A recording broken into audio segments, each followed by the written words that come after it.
హెబ్రీయులకు రాసిన పత్రిక 1వ అధ్యాయం 9వ వచనం.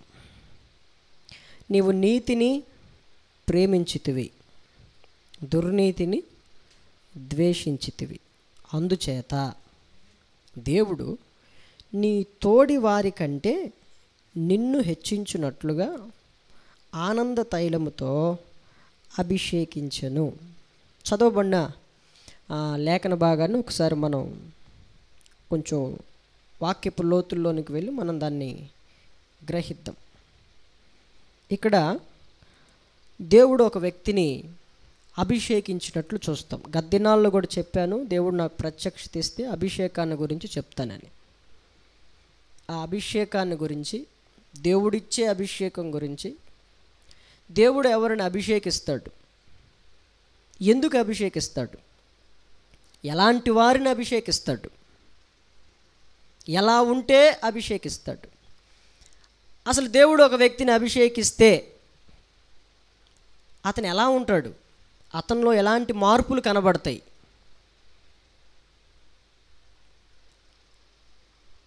అసలు నిజంగా ఆ వ్యక్తి దేవుని చేత అభిషేకింపబడినవాడా కాదని మనం ఎలా గుర్తుపట్టవచ్చు?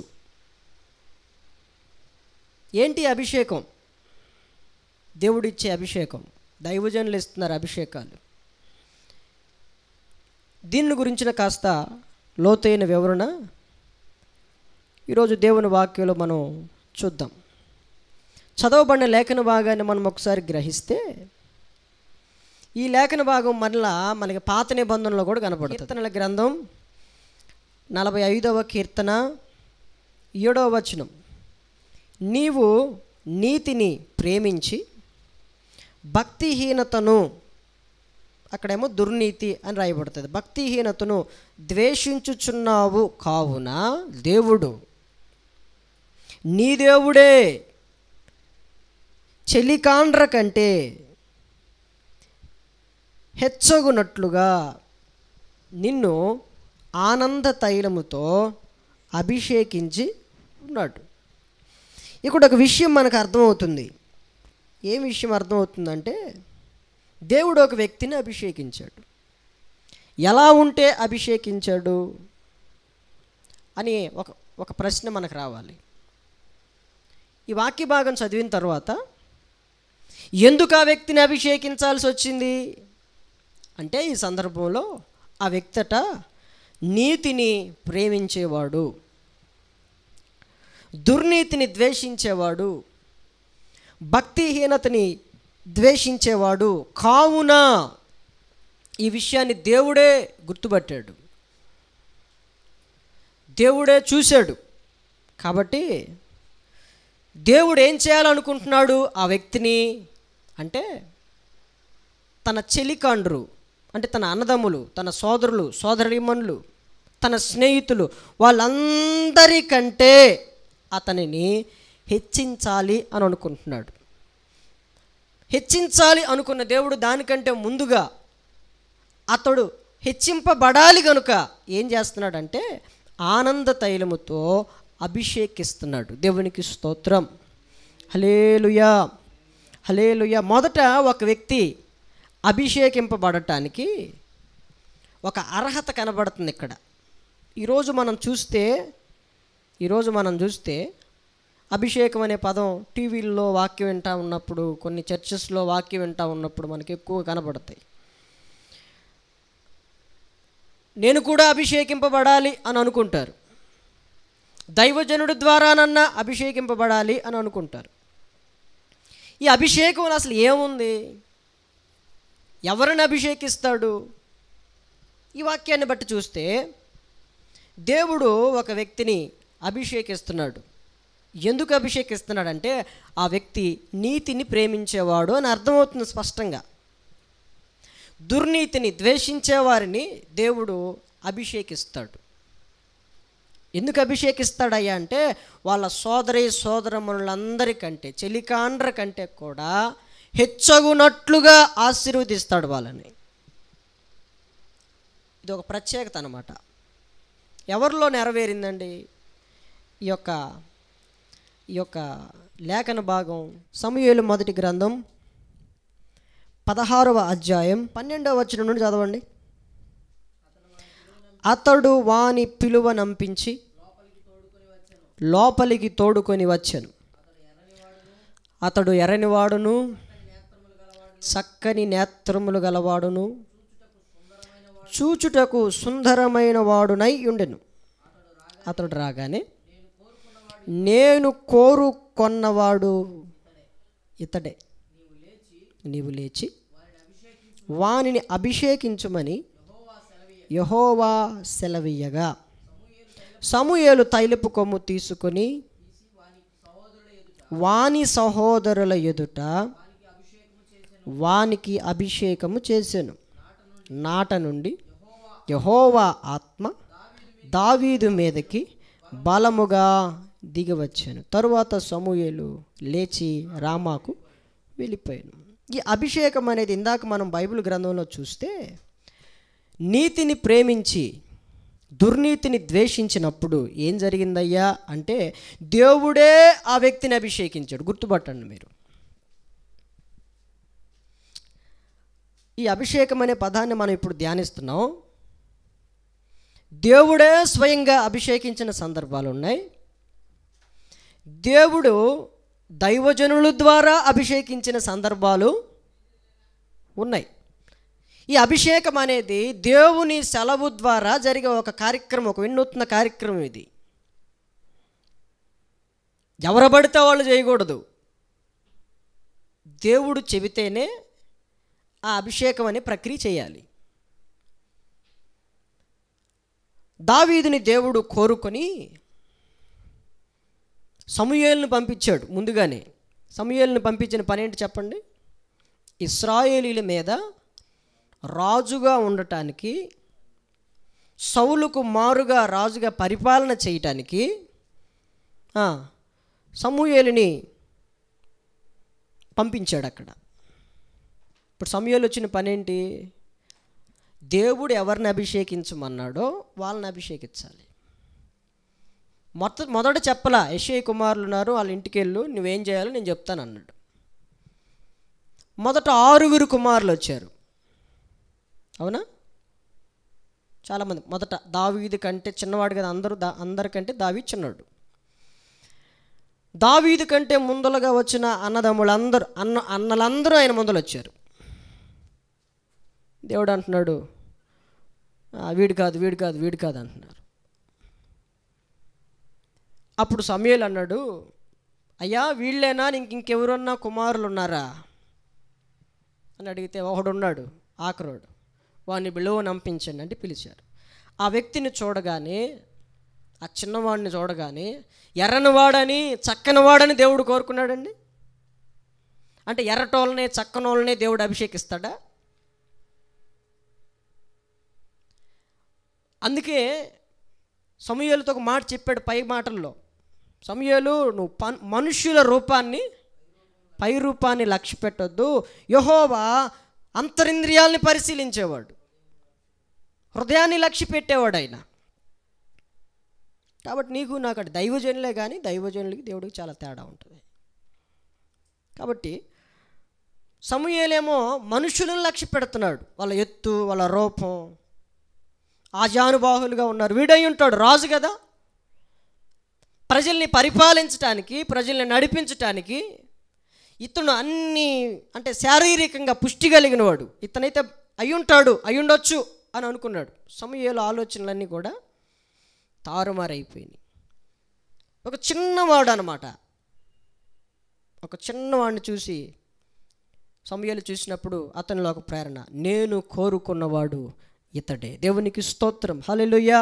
ఇతనిని నీవు అభిషేకం చేయి. అభిషేకించాలి అంటే దేవుడు ఎవరిని అభిషేకించాలో, ఎవరి ద్వారా అభిషేకించాలో అది దైవ నిర్ణయం. కొంతమంది అంటారు, అయ్యా మమ్మల్ని అభిషేకించండి, నువ్వు చెప్తే కాదు. నువ్వు చెప్తే, నేను చేసి నూనె రాసి నీకు రుద్దితే అక్కడేమీ రాదు, ఉత్త బూడిద తప్పితే ఏముండదు. దావీదు కంటే ముందుగా ఈ ప్రజల్ని పరిపాలించడానికి, ప్రజలను రక్షించటానికి సౌలుని మొదట అభిషేకించాడు. సౌలును అభిషేకించింది కూడా సమూయేలే. అభిషేకించిన కొంతకాలం ఏం జరిగిందో అతనిలో జరిగిన మార్పులు కూడా మీకు చెప్తాను. అభిషేకాన్ని తను పోగొట్టుకున్నాడు, అభిషేకాన్ని కోల్పోయాడు. కాబట్టి సౌలుకు మారుగా మరొకరిని తన ప్రజల్ని రక్షించటానికి, కాపాడటానికి, నడిపించటానికి, పరిపాలించటానికి మరొకడు కావాలి అని దేవుడు కోరుకుని ఆ వ్యక్తిని అభిషేకించమంటున్నాడు. అంటే తన ప్రజలను కాయాలి, రక్షించాలి, సంరక్షించాలి, పోషించాలి, నడిపించాలి, ఏలాలి అంటే ఆ వ్యక్తి అభిషిక్తుడై ఉండాలి. దేవునికి స్తోత్రం, హల్లెలూయా. దేవుని ద్వారా, దేవుని ఆలోచన ద్వారా, స్వయంగా దేవుని ద్వారా కావచ్చు, లేకపోతే దేవుడు నియమించిన దైవజనుడి ద్వారా కావచ్చు, అతడు అభిషేకింపబడాలి. దేనితో అంటే తనకు ఒక ప్రత్యేకత ఉంది. అక్కడ అభిషేక తైలం అనేది ఒకటి ఉంది. అక్కడ తైలపు కొమ్ము ఉంది. తైలపు కొమ్ములో తైలాన్ని తీసుకుని వెళ్ళమన్నాడు దేవుడు సమూయేలుని దావీదు దగ్గరికి. తైలపు కొమ్మును తీసుకుని, ఇప్పుడు దావీదు కనపడగానే అంటున్నాడు, తైలపు కొమ్మును తీసుకుని వాని సహోదరుల ఎదుట వాన్ని అభిషేకించి. దేవునికి స్తోత్రం. ఎందుకు దావీదుని అభిషేకించాడండి? సహోదరుల ఎదుట ఎందుకు హెచ్చిస్తున్నాడు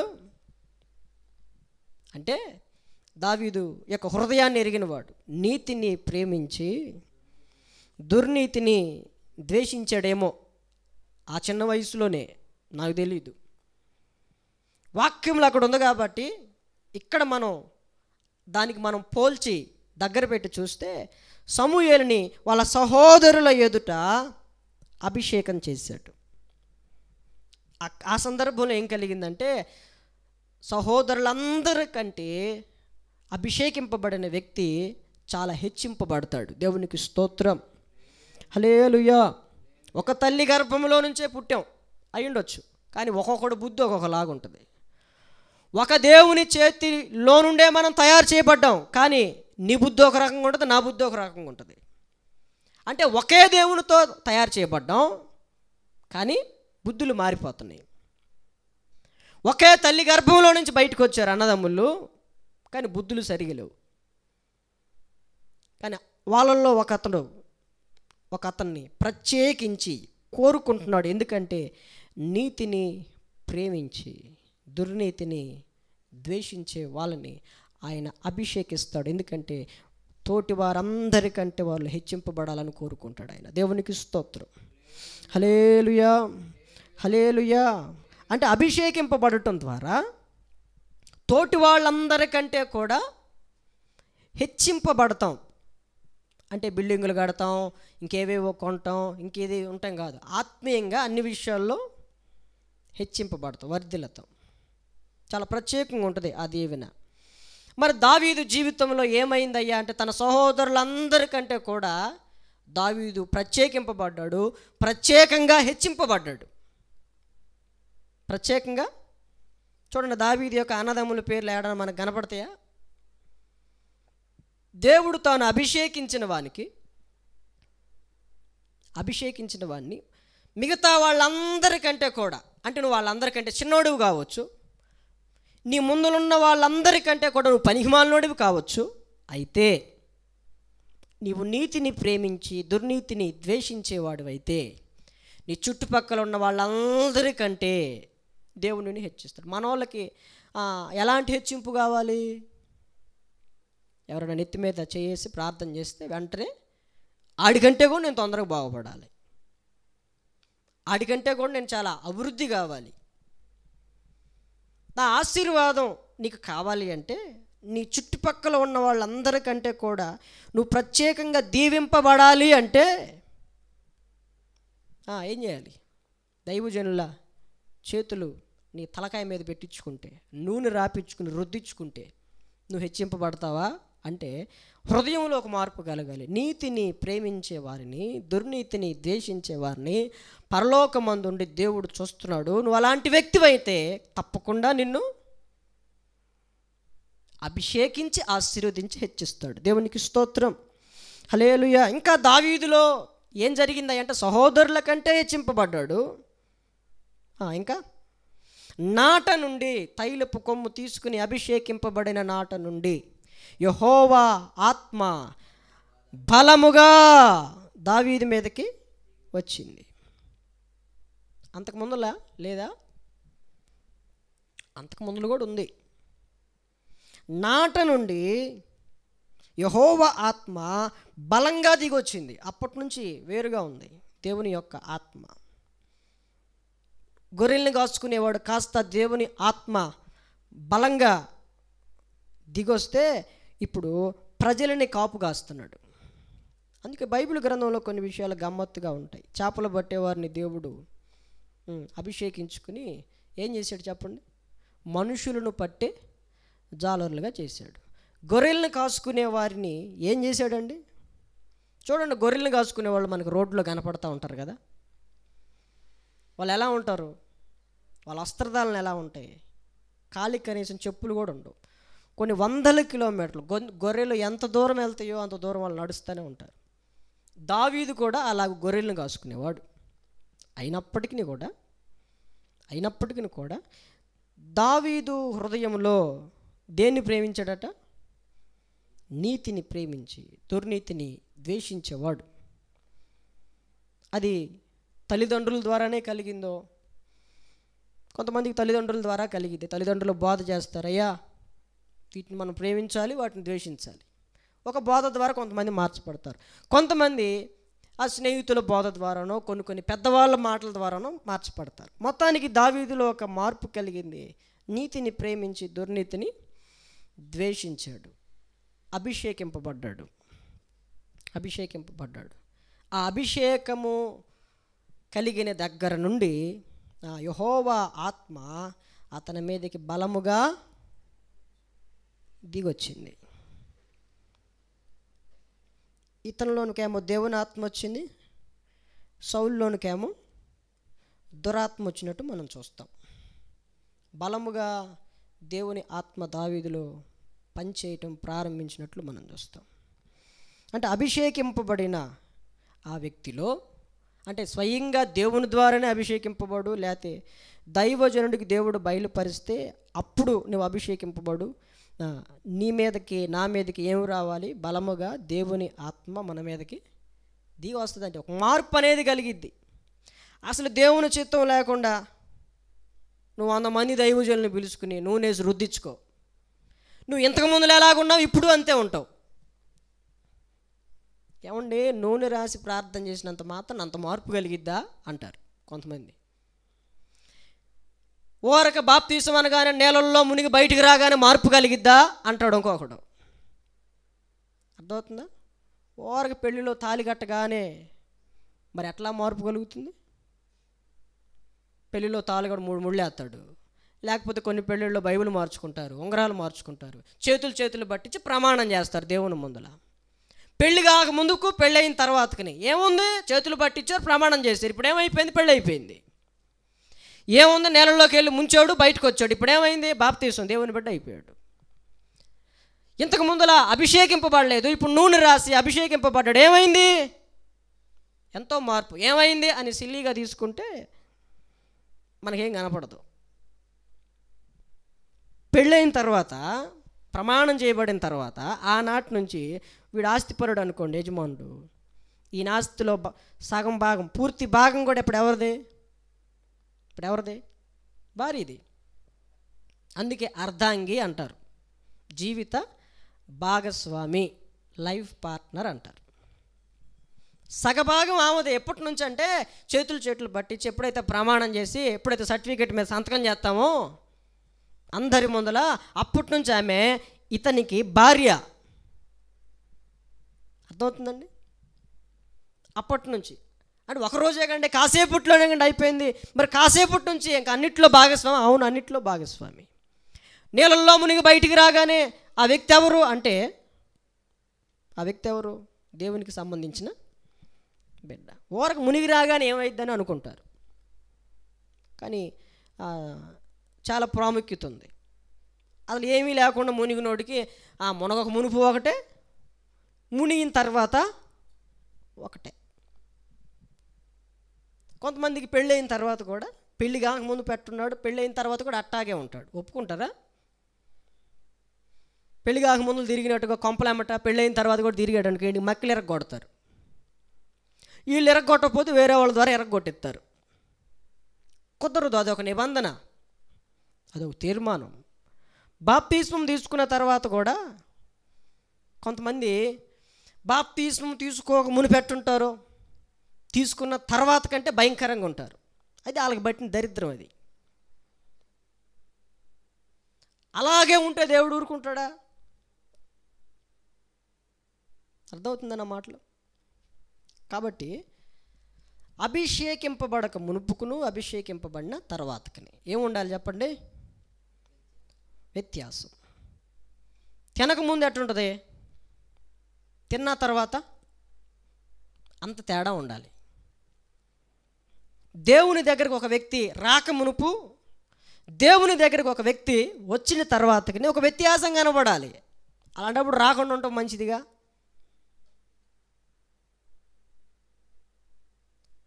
అభిషేకింపబడ్డాడంట, కానీ అభిషేకింపబడిన తర్వాత కూడా ఏం మార్పు లేదంట. మరి అలాంటప్పుడు ఆ అభిషేకం సత్యమైందేనా?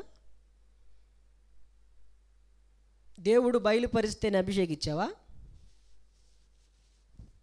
లేకపోతే దేవుడే స్వయంగా అభిషేకించిన అనుభవం కనుక నీకుంటే మార్పు కలిగిందా? దావీదు అభిషేకింపబడిన దగ్గర నుంచి తన సహోదరులందరికంటే హెచ్చింపబడ్డాడు. దావీదు అభిషేకింపబడిన దగ్గర నుంచి యెహోవా ఆత్మ బలముగా అతని మీదకి దిగొచ్చింది. అతనికి అనుభవం లేదు, ప్రజల్ని పరిపాలించే రాజుగా ఉండే అనుభవం లేదు. అభిషేకింపబడగానే వచ్చేసిందండి సింహాసనం, కుర్చీ వేసి కూల్ డ్రింక్ ఇచ్చారండి ఆయనకి. అభిషేకింపబడిన చాలా దినములైన తరువాత దేవుడు సింహాసనాన్ని ఎక్కించాడు. అప్పటికి ఎవరున్నారు? సౌలు ఉన్నాడా? ఎప్పుడైతే దావీదు అభిషేకింపబడ్డాడో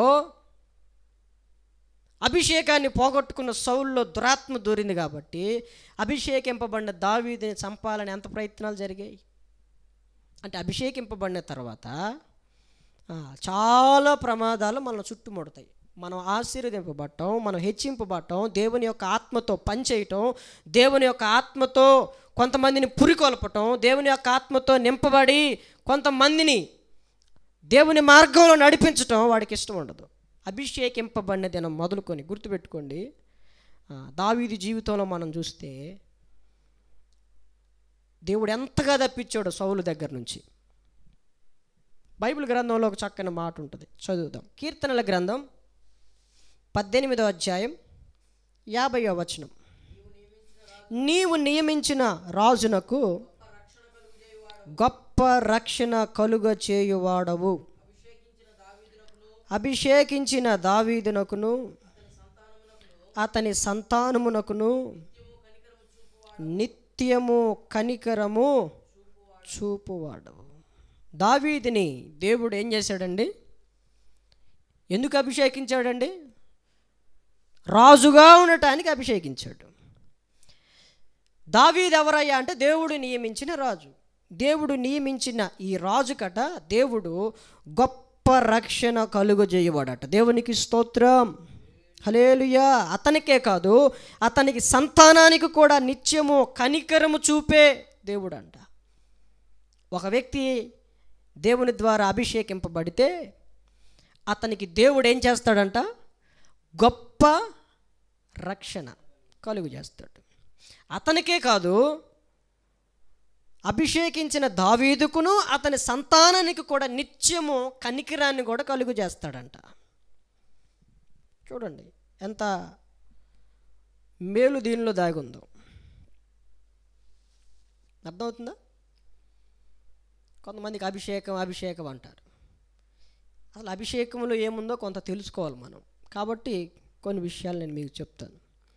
అందుకే దేవుడు ఎలా ఉంటే అభిషేకిస్తాడు, ఎవరిని అభిషేకిస్తాడు, దేవుడే కొంతమందిని ఎందుకు అభిషేకించాడు, దేవుడు దైవజనుల ద్వారా కొంతమందిని ఎందుకు అభిషేకించాడు. అభిషేకిస్తే అసలు మార్పు నిజంగా కలిగిద్దా కలగదా? దావీదులో మనం చూస్తున్నాం, నాట నుండి యెహోవా ఆత్మ దావీదు మీదకి బలముగా దిగి వచ్చెను. అర్థమవుతుందండి? గొర్రెల కంటే మనుషులు చాలా శ్రేష్ఠులు కదా. వాళ్ళని పరిపాలించడానికి ఏం కావాలయ్యా అంటే యెహోవా ఆత్మ, బలమైన ఆత్మ దావీదుకు అవసరం. నాటి నుండి బలంగా దిగొచ్చింది. అయితే దావీదులో కూడా అభిషేకింపబడిన దావీదు ప్రతిష్ఠింపబడిన దావీదు. ఎందుకు దేవుడు అభిషేకిస్తాడంటే, పాత నిబంధనలో మనం చూస్తే మోషే దినాల్లో దైవజనుడైన మోషేకి చెప్పాడు, అహరోనును నీవు అభిషేకించాలి. ఎందుకు అంటే బైబిల్ గ్రంథం అంటుంది, నిర్గమాకాండం 30వ అధ్యాయం 30వ వచనం, మరియు అహరోనును అతని కుమారులను నాకు యాజకులై ఉండునట్లు నీవు వారిని అభిషేకించి ప్రతిష్ఠించవలెను. ఏం చేయాలండి? దైవజనుడైన మోషేకి చెప్తున్నాడు. ఇందాక సమూయేలుతో చెప్పాడు, దైవజనుడైన మోషేతో చెప్తున్నాడు, అహరోనును అతని కుమారులను ఎలా ఉండాలి? నాకు యాజకులై ఉండునట్లు వారిని అభిషేకించి ప్రతిష్ఠించాలి. అంటే అభిషేకింపబడిన వారు ఎవరయ్యా అంటే యెహోవాకు ప్రతిష్ఠులు. దేవునికి స్తోత్రం, హల్లెలూయా. అభిషేకం ఎందుకయ్యా అంటే దేవునికి వీళ్ళు ప్రతిష్ఠులు. ఇంకా మనం పాత నిబంధన గ్రంథం దైవజనుడైన మోషే దినాల్లో ధర్మశాస్త్ర గ్రంథంలో మనం చూస్తే మందిరాలను ప్రతిష్ఠించారు. అక్కడ దేవుని మందిరాన్ని వేసి దాన్ని ప్రతిష్ఠించారు.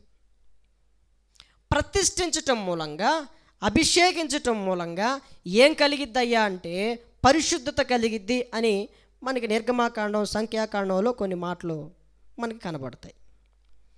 అభిషేకింపబడటం మూలంగా ఏమైద్దండి? ఏం కలిగిద్ది? పరిశుద్ధత కలిగిద్ది మనకి.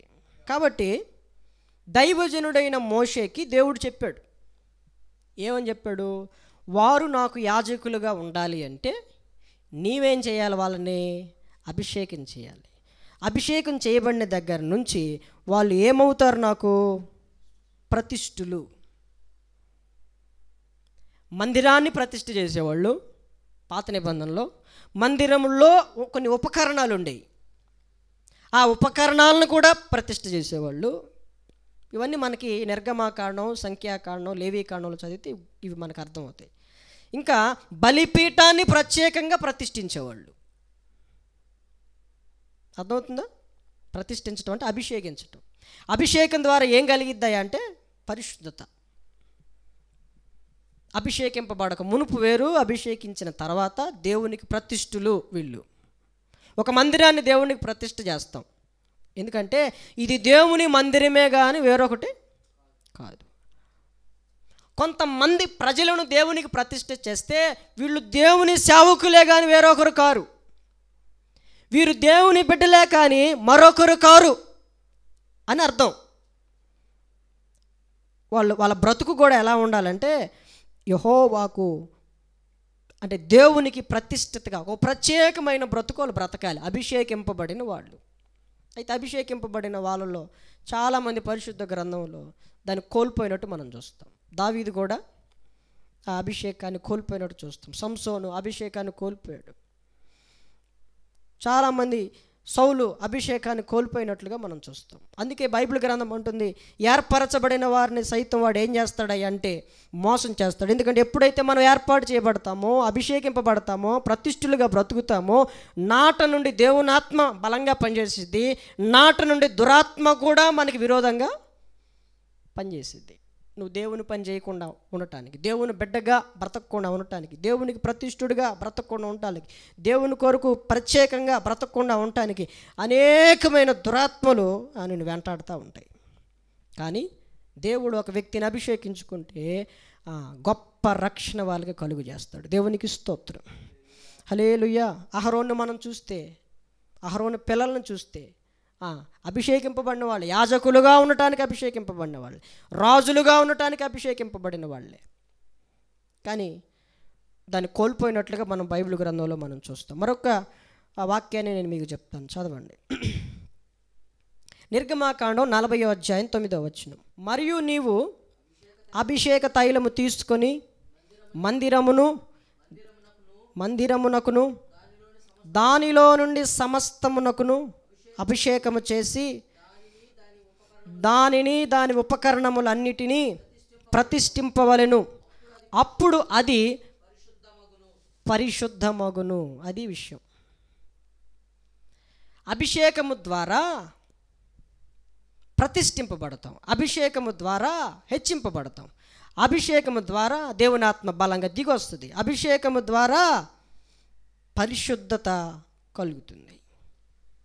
అర్థమవుతుందండి? దైవజనుడైన మోషేకి చెప్పాడు, అహరోనుని అతని కుమారులను అభిషేకించమని దేవుడు చెప్పాడు. మందిరాన్ని ప్రతిష్ఠించే విషయంలో కూడా ఈ మందిరాన్ని నాకు ప్రతిష్ఠ చేయండి అని దేవుడు చెప్తే మందిరాన్ని దేవుడికి ప్రతిష్ఠ చేస్తారు. అర్థమవుతుందండి? కాబట్టి అభిషేకం ద్వారా ఏముందంటే ఇక్కడ యాజకులు అవుతారు. యాజకులు అవుతారు, దేవునికి యాజకులు. యాజకులు వేరు, యాజకులుగా ఉండని వాళ్ళు వేరు. యాజకుని యొక్క పనితనం వేరు. ప్రజలందరిలో నుండి ప్రజలందరినీ నడిపించటానికి, ప్రజలందరికీ బుద్ధి జ్ఞానాలు చెప్పటానికి దేవుడు యాజకుల్ని మనకు అనుగ్రహిస్తాడు. ప్రజలందరిలో నుంచి ఆయన వారిని ప్రత్యేకపరుస్తాడు. వారు మనల్ని ఎలా నడిపించాలి? చక్కగా దేవుని మార్గంలో నడిపించాలి. కానీ అహరోను ఇశ్రాయేలీ ప్రజల్ని తనకిష్టం వచ్చినట్లుగా నడిపించాడు. తన మనస్సుకు నచ్చి మెచ్చినట్లుగా నడిపించాడు. యాజకుడు ఎలా పడితే అలాగా నడిపించకూడదు దేవుడు అప్పగించిన ప్రజల్ని. యాజకుడు ప్రజలు చెప్పినట్లుగా విని వాళ్ళ ప్రకారంగా నడుచుకోకూడదు. ఎందుకంటే అతడు అభిషేకింపబడిన వాడు. అందుకని ఇర్మియా గ్రంథంలో ఒక మాట ఉంటుంది, వారు నీ తట్టుకు తిరగవలను కానీ నీవు వారి తట్టుకు తిరగకూడదు నాయనా అని తాను అభిషేకించిన ఇర్మియాకి చెప్పాడు. నీవు నా మాటలు చెప్పి నా తట్టు వారిని తిప్పాలే కానీ నీవు వారి తట్టు తిరగకూడదు. అహరోను అడిగారు ప్రజలు, ఐగుప్తు దేశంలో నుంచి మమ్మల్ని నడిపించిన దేవుడు ఎవరు ఎవరు ఎవరు? మన ఒక విగ్రహాన్ని పోత పోసుకుందాం, ఏ రూపం వస్తే ఆ రూపమే దేవుడు అనుకుని మొక్కుదాం అనుకున్నారు. దానికి అహరోను సమ్మతించాడు. మరొక లేఖన భాగం సమూయేలు మొదటి గ్రంథం 10వ అధ్యాయం మొట్టమొదటి నుంచి. అప్పుడు సమూయేలు తైలపు బుడ్డి పట్టుకొని సౌలు తల మీద తైలము పోసి అతన్ని ముద్దు పెట్టుకొని, యెహోవా నిన్ను అభిషేకించి తన స్వాస్థ్యం మీదగా నియమించి ఉన్నాడు అని చెప్పి ఈలాగో సెలవిచ్చాను. చదవబడిన లేఖన భాగాన్ని మనం ఇక్కడ గ్రహిస్తే, ఇందాక మనం చదువుకున్నాం, దేవుడు సమూయేలుతో దావీదుని అభిషేకించమని చెప్పినప్పుడు సౌలు తర్వాత సమూయేలు దావీదుని అభిషేకించాడు. దావీదు కంటే ముందుగా ప్రజలు కోరుకున్నట్లుగా, ప్రజలు ఆశపడినట్లుగా మమ్మల్ని పరిపాలించడానికి మాకు ఒక రాజు కావాలి అంటే సమూయేలు దేవుని దగ్గర కనిపెడితే సమూయేలుతో దేవుడు చెప్పాడు, బెన్యామీను గోత్రికుడైన సౌలును నువ్వు అభిషేకించాలని. ఇక్కడ తైలపు బుడ్డి తీసుకుని సౌలు తల మీద పోసి అతను ముద్దు పెట్టుకుని సమూయేలు అంటున్నాడు, యెహోవా నిన్ను ఎందుకు అభిషేకించాడంటే తన స్వాస్థ్యం మీద అధిపతిగా నియమించాడు. ఏమిటి ఆయన స్వాస్థ్యం అంటే దేవుని యొక్క ప్రజలు. పిల్లలే మన యొక్క స్వాస్థ్యం అనుకుంటూ ఉంటాం ఒక్కొక్కసారి. స్వాస్థ్యము అంటే ఆస్తి. గర్భఫలము యెహోవా ఇచ్చు బహుమానం, కుమారులు యెహోవా అనుగ్రహించు స్వాస్థ్యము అని మనం బైబిల్ గ్రంథంలో చూస్తాం. అయితే దేవుని వాక్యం మనం కాస్త క్షుణ్ణంగా అర్థం చేసుకుంటే ఆయన యొక్క ప్రజలని ఎలా చెప్తున్నాడంటే ఇక్కడ స్వాస్థ్యము అంటున్నాడు. తన స్వాస్థ్యము మీద అధిపతిగా నియమించాడు. తన ప్రజల మీద ఒక రాజుగా ఉండటానికి సౌలుని నియమించాడు. నియమించే ముందుగా సౌలుని దేవుడు ఏం చేశాడంటే సమూయేలు ద్వారా తైలము పోసి అభిషేకించాడు. అభిషేకించిన తర్వాత చెప్తున్నాడు, దేవుడు నిన్ను ఎందుకు అభిషేకించాడంటే తన ప్రజలను పరిపాలన చేయటానికి అని చెప్తున్నాడు అక్కడ. వాస్తవంగా సౌలు జీవితాన్ని మనం చూస్తే గాడిదలను కాల్చుకునేవాడు ఎవరండి? సమూయేలు ఎవరు? సౌలు ఎవరు? గాడిదల్ని కాసుకునేవాడు. దావీదేమో గొర్రెల్ని కాసుకునేవాడు. సాధారణంగా చదువు సంధ్య రాకపోతే పిల్లలకి తల్లిదండ్రులు అంటారు, నీకు చదువుకి ఇది కనుక రాకపోతే ఏదో ఒక గొడ్లు కొనిస్తాం, లేకపోతే గొర్రెలు కొనిస్తాం, వాటిని మేపుకొని బతకరా, నీ బతుకు నువ్వు బతకరా అంటారు. మరి సౌలు ఎలాంటి వాడో ఆ దినాల్లో మనకు తెలియదు, కానీ వాళ్ళ తండ్రి కొన్ని గాడిదలను ఖాయమని, కాపాడమని, పెంచి పోషించమని, వాటిని మేపమని కొన్ని గార్ధబములు అంటే గాడిదలను ఇచ్చాడు. సరే తోలుకుంటూ వెళ్ళాడు. ఒక రోజున దానిలో కూడా అతనికి అనుభవం సరిగ్గా లేదు. దావీదు జీవితంలోనైనా గొర్రెలను అప్పగిస్తే గొర్రెలను సక్రమంగా కాపాడాడు, సింహం వచ్చినప్పుడు తప్పించాడు, ఎలుగుబంటి వచ్చినప్పుడు విడిపించాడు, అది బాగానే ఉంటుంది ఆ సందర్భం. సౌలు జీవితంలో అనుభవాలు ఏమి ఉండవు. ఉన్న గాడిదల్నే ఎత్తుక్కోలేకపోయాడు అయ్యగారు, పోయిన గాడిదల్ని ఎత్తుక్కోలేకపోయాడు. అర్థం కాలేదు ఆయనకి. దైవజనుడి దగ్గరికి వెళ్తే, కొన్ని దీర్ఘదర్శి దగ్గరికి వెళ్తే నా గాడిదలు ఎక్కడున్నాయో చెప్తారు అని అడగటానికి వెళితే దేవుడు ఏం చెప్తున్నాడు? అయ్యా, మరి నా గాడిదలు పోయిన ఎక్కడుండయో చెప్తే మేము అక్కడ వెళ్ళి తెలుసుకుంటాం, మా తండ్రి అప్పగించిన బాధ్యత. గాడిదలతో ఇంటికి వెళ్తేనే నాకు భోజనం, లేకపోతే లేదు, మామూలుగా ఉండదని చెప్తాడు సౌలు. అయితే దేవుని యొక్క ఉద్దేశం చెప్తున్నాడు అక్కడ సమూయేలు సౌలుతో. గార్ధమముల గురించి చింత కలిగిన సౌలుతో దేవుడు సమూయేలు ద్వారా అభిషేకించి, నువ్వు గాడిదలు కాదురా కాయాల్సింది ఇశ్రాయేలు ప్రజలని. దేవునికి స్తోత్రం, హల్లెలూయా హల్లెలూయా. ఇప్పుడు గాడిదలు కాసేవాడిని వాడికి మరి ఎవరిని అప్పగించాడయ్యా అంటే దేవుని స్వాస్థ్యమైన ప్రజలను అప్పగించాడు. దేవుని స్వాస్థ్యమైన ప్రజలని. మరి సరిగా కాసాడా అంటే ప్రారంభంలో కొన్ని విషయాలు నేను మీకు చెప్తాను. ప్రారంభంలో గురించి కొన్ని విషయాలు చెప్పి సౌలు ముగింపులో కొన్ని విషయాలు చెప్తాను. 10వ అధ్యాయము 1వ మాట చదివాము, 2వ మాట చదువు. ఈ దినమున నీవు నా యొద్ద నుండి పోయిన తరువాత. చూడండి, సమూయేలు చెప్తున్నాడు ఈ దినమున అంటే అభిషేకం అయిపోయింది అప్పటికి. ఈ దినమున నువ్వు నా యొద్ద నుండి పోయిన తరువాత బెన్యామీను సరిహద్దులో సెలహులో నుండి రాహేలు సమాధి దగ్గర 2 మనుషులు నీకు కనబడదు. ఇక్కడ ఈ సందర్భాన్ని ఒకసారి మనం చూస్తే ఒక మాట చెప్పాలి మీకు. దావీదుని దేవుడు అభిషేకిస్తాడని సమూయేలు ద్వారా దావీదుకు తెలుసా? తెలీదు. సౌలుని దేవుడు అభిషేకించాలనుకున్న విషయం సౌలుకు తెలుసా? తెలీదు. ఇవన్నీ కూడా దావీదు ప్రమేయం లేకుండా, దావీదుకి ఇష్టం లేకుండా, దావీదు జీవితంలో, సౌలు జీవితంలో జరిగిపోయిన సందర్భాలు ఇవి. వీళ్ళు ఇష్టపడితే రాలేదు, వీళ్ళు దేవుడు కోరుకుని వీళ్ళని అభిషేకించాడు. దేవుడు వీళ్ళని ఒకటి గుర్తుపెట్టుకోండి, దేవుడు మనల్ని అభిషేకించే విషయం మనకి తెలియకుండానే, మన ప్రమేయం లేకుండానే ఆయన మనల్ని అభిషేకించగలడు. దేవునికి స్తోత్రం. అలాగే కొంతమంది అభిషేకం కొరకు ముందలే సిద్ధపడతారు. అభిషేకం కొరకు ఎవరి ద్వారా అభిషేకింపబడుతున్నామో కొంతమందికి ముందలే తెలిసిపోతాయి, అవునా? వాళ్ళు ముందుగా సిద్ధపడతారు. అది తప్పని కానీ రైట్ అని కానీ నేను అన్నాను. వీళ్ళ జీవితంలో జరిగిన సందర్భాన్ని చెప్తున్నాను నేను. సందర్భాన్ని బట్టి అవి మారచ్చు.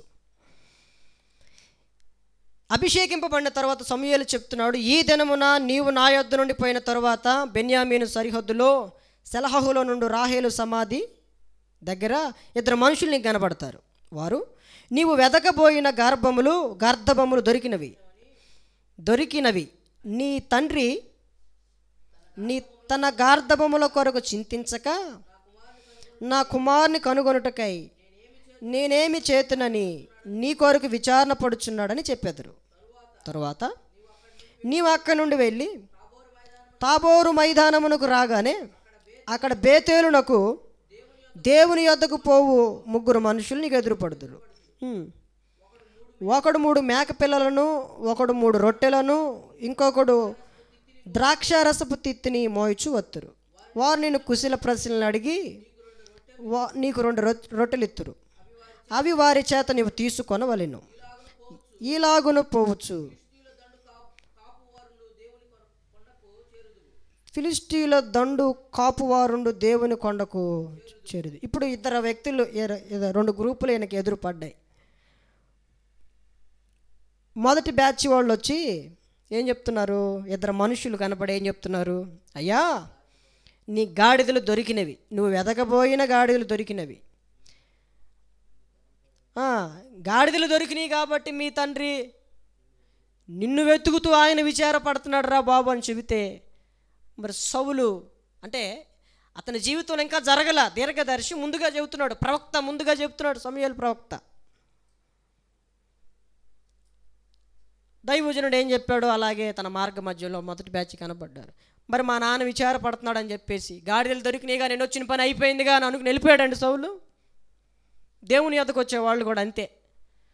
మనం వెళ్ళాం, ఏ పని నిమిత్తం వెళ్ళాం? గాడిదలు పోయినాయి, గాడిదలు దొరికినాయి అని తెలిసింది. ఇప్పుడు మన పని అయిపోయింది కదా, మనం ఇంటికి వెళ్ళిపోదాం అనుకునే బ్యాచ్ వేరు. కానీ సౌలు తన ఇంటికి వెళ్ళాల. రెండో ఒక సూచన చెప్తున్నాడు. 3 మనుషులు కనపడతారు. వాళ్ళు ఎక్కడికి పోయేవాళ్ళయ్యా అంటే దేవుని యొద్దకు పోయే 3 మనుషులు. ఒకరి చేతిలో 3 రొట్టెలు ఉంటాయి, ఒకరి చేతిలో 3 మేకపిల్లలు ఉంటాయి, ఇంకొకటి చేతిలో ద్రాక్షరసపు తిత్తి ఉంటుంది. వీటిని 3 మోస్తా వస్తారు. వాళ్ళు నిన్ను కుశల ప్రశ్నలు అడుగుతారంటే, అయ్యా ఏ ఊరు మీది? పల్లెటూరులోకి వెళ్ళామనుకోండి, కొత్త మొహాలు కనపడినప్పుడు, అయ్యా మీది ఏ ఊరు, ఎవరు అబ్బాయివి, ఎక్కడి నుండి వచ్చావు, ఎవరి తరపున, ఎవరికి ముందు, ఎవరికి వెనక, ఎవరికి పక్కన అడుగుతూ ఉంటారు పల్లెటూరులో సాధారణంగా. ఇలాంటి కుశల ప్రశ్నల్ని అడుగుతారని చెప్పినట్లుగా చెప్పాడు. అలాగే జరిగింది. వారిలో కుశల ప్రశ్నలు అడిగి వారు నీకు 2 రొట్టెలు ఇస్తారు. అవి నువ్వేం చేయాలంటే వారి చేత నువ్వు తీసుకోవాలని చెప్పాడు. సరే, అలాగే జరిగింది. మొదటి 2 మనుషులు కనపడ్డారు, తర్వాత 3 మనుషులు కనపడ్డారు. 3 మనుషుల్లో 2 రొట్టెలు అడిగి తీసుకోమన్నట్టు తీసుకున్నాడు, ఇస్తే తీసుకున్నాడు. 3వ అనుభవం, ఈలాగున పోవచ్చు ఫిలిష్తీయుల దండు కాపురముండు కాపువారుండు దేవుని కొండకు చేరుదు. అట్లా వెళ్తూ వెళ్తూ ఉండగా నువ్వు ఎక్కడికి వెళ్తావంటే దేవుని కొండకి వెళ్తావు. అచ్చట ఊరి దగ్గరకు నువ్వు రాగానే స్వరమండలము, తంబుర, సన్నాయి, సితార వాయించు వారి వెనుక ఉన్నతమైన స్థలము నుండి దిగివచ్చు ప్రవక్తల సమూహము నీకు కనబడును. వారు ప్రకటన చేయుచు వత్తురు. 3వ అనుభవం, 3వ సూచన ఏంటంటే, అట్లా పోతూ పోతూ పోతూ దేవుని కొండకు వెళ్తావు. అక్కడ స్వరమండలము, సితార, తంబుర, సన్నాయి వాయించే వారి వెనక ఉన్నత స్థలములలో నుండి దిగివచ్చుచున్న ప్రవక్తల సమూహముని కనబడిద్ది. వాళ్ళు ఎవరయ్యా అంటే ప్రవక్తలు. ఏం చేస్తారు ప్రవక్తలు? ప్రవచిస్తారు, ప్రకటన చేస్తారు. ప్రవక్త ఏం చేస్తాడండి? యెహోవా ఇలాగు సెలవిచ్చుచున్నాడు, అర్థమవుతుందా అని ప్రకటన చేస్తూ ఉంటారు. ప్రవక్తల సమూహం అదో ప్రవక్తల సమూహం. వాళ్ళ దగ్గరికి వెళ్తావు నువ్వు. యెహోవా ఆత్మ, 6వ వచనం, యెహోవా ఆత్మ నీ మీదకి బలముగా దిగివచ్చు. అంటే ఎప్పుడైతే ఈ 3వ అనుభవంలో 3వ సూచనలో ప్రవక్తల సమూహం దగ్గరికి నువ్వు వెళ్తావో, ప్రవక్తల సమూహం నీకు ఎదురుపడుతుందో, అదే సమయంలో యెహోవా ఆత్మ నీ మీదకి బలంగా దిగి వస్తుంది. దేవునికి స్తోత్రం, హల్లెలూయా హల్లెలూయా. ఇప్పుడు సౌలు పోతూ పోతూ పోతూ ఎక్కడికి పోయాడంటే ప్రవక్తల సమూహాన్ని కలుసుకోగానే ఏమైందండి? యెహోవా ఆత్మ బలముగా ఇతని మీదకు కూడా దిగొచ్చింది. యెహోవా ఆత్మ బలంగా సౌలు మీదకి దిగిరాటానికి గల మొట్టమొదటి కారణం, సౌలుని దేవుడు సమూయేలు ద్వారా అభిషేకించాడు. తన స్వాస్థ్యంని పరిపాలించటానికి, కాపాడటానికి అభిషేకించాడు. నాటి నుండి దావీదుని అభిషేకించిన నాటి నుంచి యెహోవా ఆత్మ బలంగా ఎలా దిగొచ్చిందో సౌలు మీదకు కూడా యెహోవా ఆత్మ బలముగా దిగొచ్చింది. అయితే ఏం జరిగింది అక్కడ? నీవు వారితో కలిసి ప్రకటన చేయుచుండగా నీకును క్రొత్త మనస్సు వచ్చును. దేవునికి మహిమ కలుగునుగాక, హల్లెలూయా. ప్రవక్తల సమూహం ఎదురుపడింది. ప్రవక్తల సమూహంలో కలుసుకున్నాడు. ప్రవక్తలందరూ ఆయన గురించి ప్రకటన చేస్తూ ఉన్నారు. ఈలోపు సౌలు మీదకు కూడా అభిషేకింపబడ్డాడు కదా. సౌలు మీదకు కూడా దేవుని ఆత్మ బలంగా దిగొచ్చింది. దిగొచ్చిన తర్వాత వారు ప్రకటన చేయుచుండగా ఇతను కూడా ప్రకటన చేస్తున్నాడు. ఆ సమూహంలోకి వెళ్ళిపోయినప్పుడు సౌలుకి క్రొత్త మనస్సు వచ్చిందంట. ఆ క్రొత్త మనస్సు అభిషేకింపబడిన వాడికి దేవుడు ఏమిస్తాడండి? క్రొత్త మనస్సు. చాలామంది అభిషేకింపబడుతున్నారు ఈరోజు. మహానుభావులు చాలామంది అభిషేకింపబడుతున్నారు. మరి క్రొత్త మనస్సు ఉందా? నేను అదే చెప్తాను. బాప్తీసం తీసుకోక మునుపు, బాప్తీసం తీసుకున్న తర్వాత తేడా ఉండాలి. స్నానం చేయక మునుపు, స్నానం చేసిన తర్వాత, తినక మునుపు, తిన్న తర్వాత ఎంతో వ్యత్యాసం ఉండాలి. అభిషేకం పొందక మునుపు, అభిషేకం పొందిన తర్వాత సౌలులో యెహోవా ఆత్మ బలంగా దిగొచ్చింది. క్రొత్త మనసు వచ్చింది ఇతనిలోకి. అర్థమవుతుందండి? 7వ వచనం, 1 సమూయేలు గ్రంథం 10వ అధ్యాయం 7వ వచనం. దేవుడు నీకు తోడుగా ఉండును గనుక. ఎందుకు తోడుకుంటాడంట దేవుడు? అభిషేకింపబడిన వాడు కదండి. తాను అభిషేకింపబడిన రాజుకి దేవుడు గొప్ప రక్షణ ఇస్తానన్నాడు కదండి. దేవుడు నీకు తోడుగా ఉండును గనుక ఈ సూచనలు నీకు సంభవించిన తరువాత నీకు మంచిదని తోచిన దాన్ని చేయము. దేవుడైతే నిన్ను తన స్వాస్థ్యం మీద అధికారిగా ఉండటానికి, అధిపతిగా ఉండటానికి నియమించాడు. ఈ 3 సూచనలు నీకు ఎదురు పడతాయి. ఈ 3 అనుభవాలు అయిపోయిన తర్వాత నీ ఇష్టం. నీ మనస్సుకు నచ్చినట్టుంటావో, లేకపోతే నీలో కలిగిన క్రొత్త మనసును అనుసరించి నడుచుకుంటావో నీ ఇష్టం. నీకు ఏది మంచిది అనిపిస్తుందో అది చేయమన్నాడు. మరి ఏం చేశాడండి సౌలు? ఏం చేశాడు అక్కడ? చూడండి 8వ వచనం. నాకంటే ముందు నీవు గిల్గాలునకు వెళ్ళగా దహన బలులను సమాధాన బలులను అర్పించుటకై నేను నీ యొద్దకు దిగివత్తును. నేను నీ యొద్దకు దిగివచ్చి నీవు చేయవలసిన దానిని నీకు తెలియజేయు వరకు 7 దినముల పాటు నీవు అచ్చట నిలువవలెను. అసలు వచ్చిందేమో గాడిదలను ఎత్తుక్కోవడానికి. అర్థమవుతుందా? మరి దేవుడు చెప్తుంది అంతే. దేవుని యొద్దకి మనం ఏవేవో ఆలోచనలు కలిగి వస్తాం. మన తలంపుల వంటివి కాదు ఆయన తలంపులు, మన ఆలోచనల వంటివి కాదు ఆయన ఆలోచనలు. యెషయా గ్రంథం చెప్తున్నట్లుగా మనం అనుకున్నట్లుగా జరగకూడదు. ఎప్పుడు మనం అనుకున్నట్లుగా జరిగితే అది దేవుని కార్యం ఎందుకు అయింది? నాకు ముందలే తెలుసు అంటాడు ఒకడు. నీకు ముందలే తెలిస్తే అది దేవుని కార్యం కాదు. దేవుడు చేసే కార్యం కంటికి కనబడదు, చెవికి వినబడదు, హృదయానికి అగోచరు. సౌలుకి తాను అభిషేకింపబడిన సంగతి తెలియదు. సౌలు జీవితంలో ఇలాంటి మార్పులు చోటు చేసుకున్నాయన్న సంగతి అతనికి తెలియదు. ఎవరన్నా చెప్పారా? దావీదుకి ఏమైనా ప్రవచనం చెప్పారండి ఎవరన్నా? నువ్వు రాజు అవుతావు. మన వాళ్ళకి అట్లాంటివి చెప్పాలి ముందల. నువ్వు రాజు అవుతావు, ఇప్పుడు నువ్వు గొర్రెలు కాసుకుంటున్నావు కానీ నా కుమారుడా నువ్వు రాజు అవుతావు కొన్ని సంవత్సరాలకి అని చెబితే బాగుంటుంది. ఒరే నువ్వు గాడిదలను కాసుకుంటున్నావు కానీ దేవుడు నిన్ను తన స్వాస్థ్యం మీద రాజుగా నిలబెడుతున్నాడని చెప్పాలి మన వాళ్ళకి ప్రవచనాలు. అప్పుడు ప్రార్థన చేసుకుంటారు. కానీ దావీదుకి అభిషేకింపబడిన పరిస్థితి, రాజుగా ఉంటారన్న పరిస్థితి దావీదుకి తెలియదు, సౌలుకి తెలియదు. ఒకడు అంటాడు నాకు చెబితేనే నేను అభిషేకం తీసుకునేది, లేకపోతే తీసుకోను. వీడికి చెప్పాలంట ముందల, పర్మిషన్ తీసుకోవాలి. సార్ మరి ఎప్పుడు అభిషేకించమంటారు?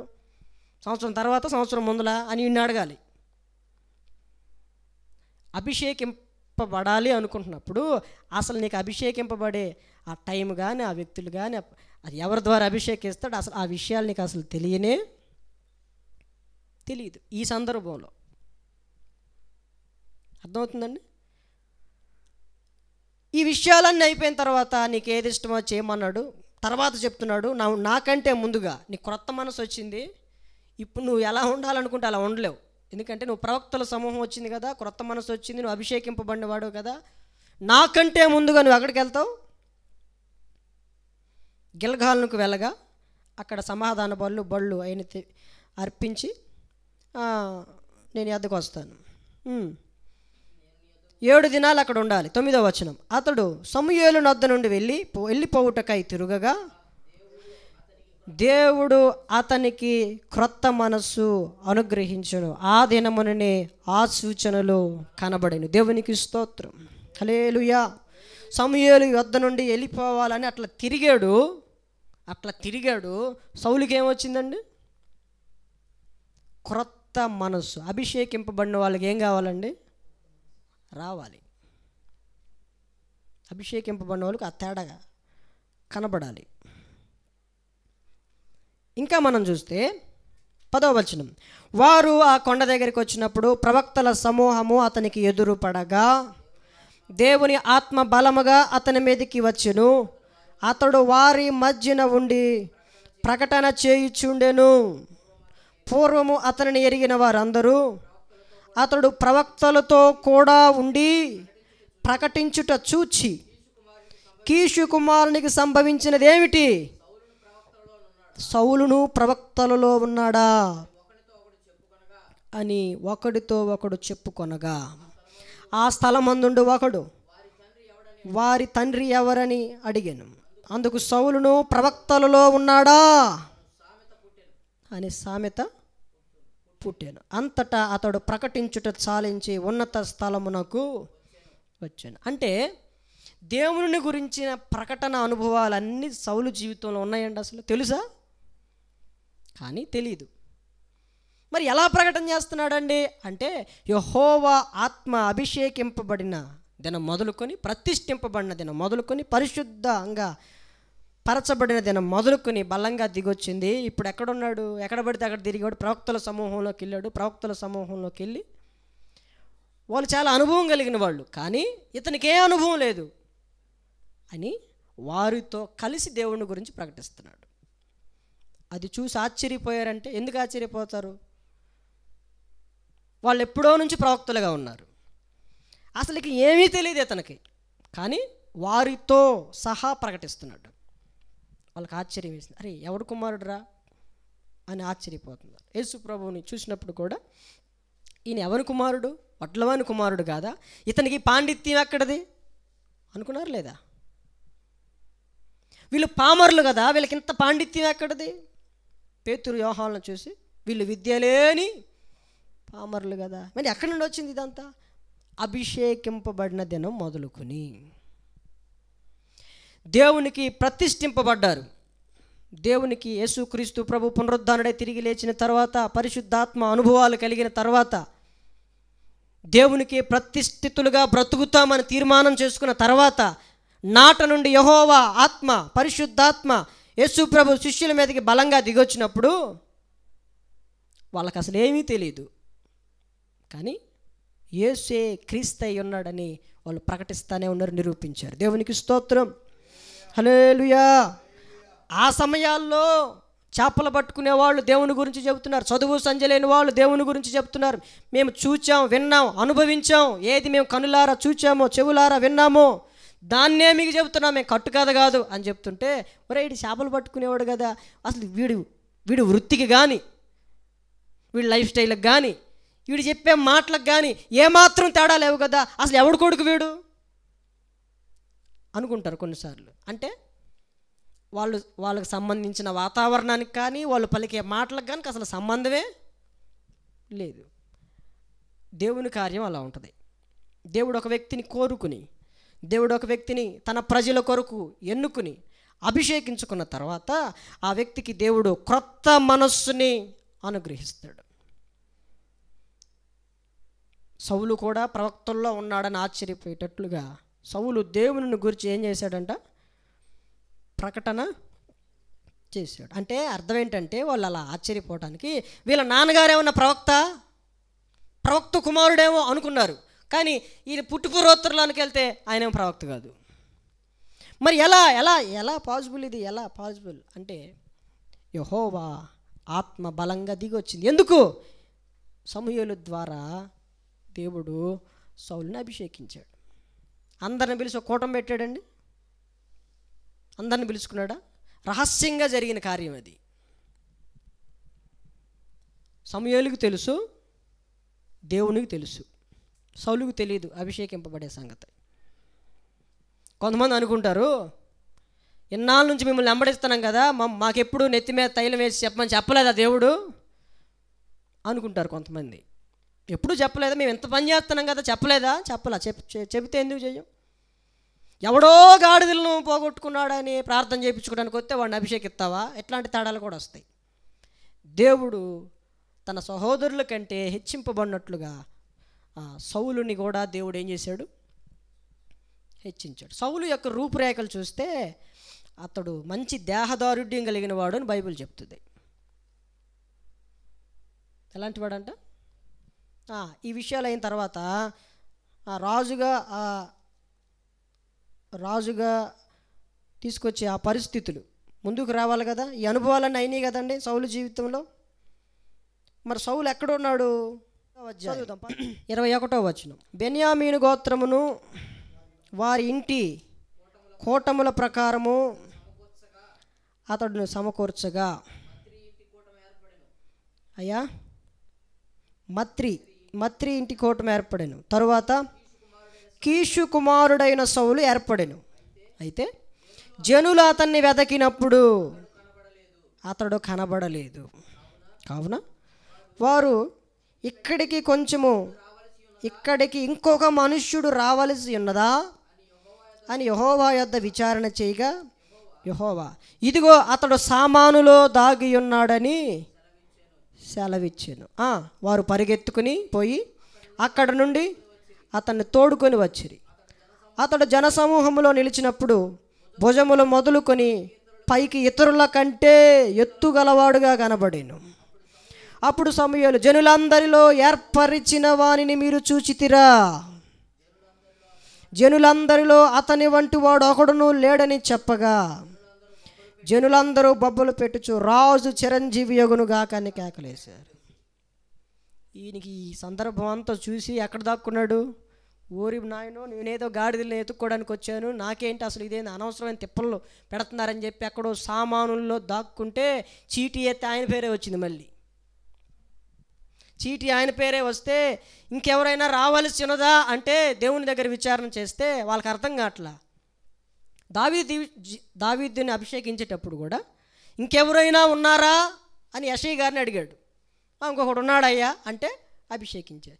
ఇంకా ఎవరైనా రావాల్సి ఉన్నదా అని దేవుని దగ్గర విచారణ చేస్తే ఇదిగో సౌలు అనే బెన్యామీను కీషు కుమారుడు రావాలి. ఎక్కడున్నాడంటే దేవుడే చెబుతున్నాడు, పలానా సామానుల్లో దాక్కున్నాడంట. దేవుడు ఒక వ్యక్తిని అభిషేకించి ఎక్కడో దాక్కుంటానంటే కుదరదు.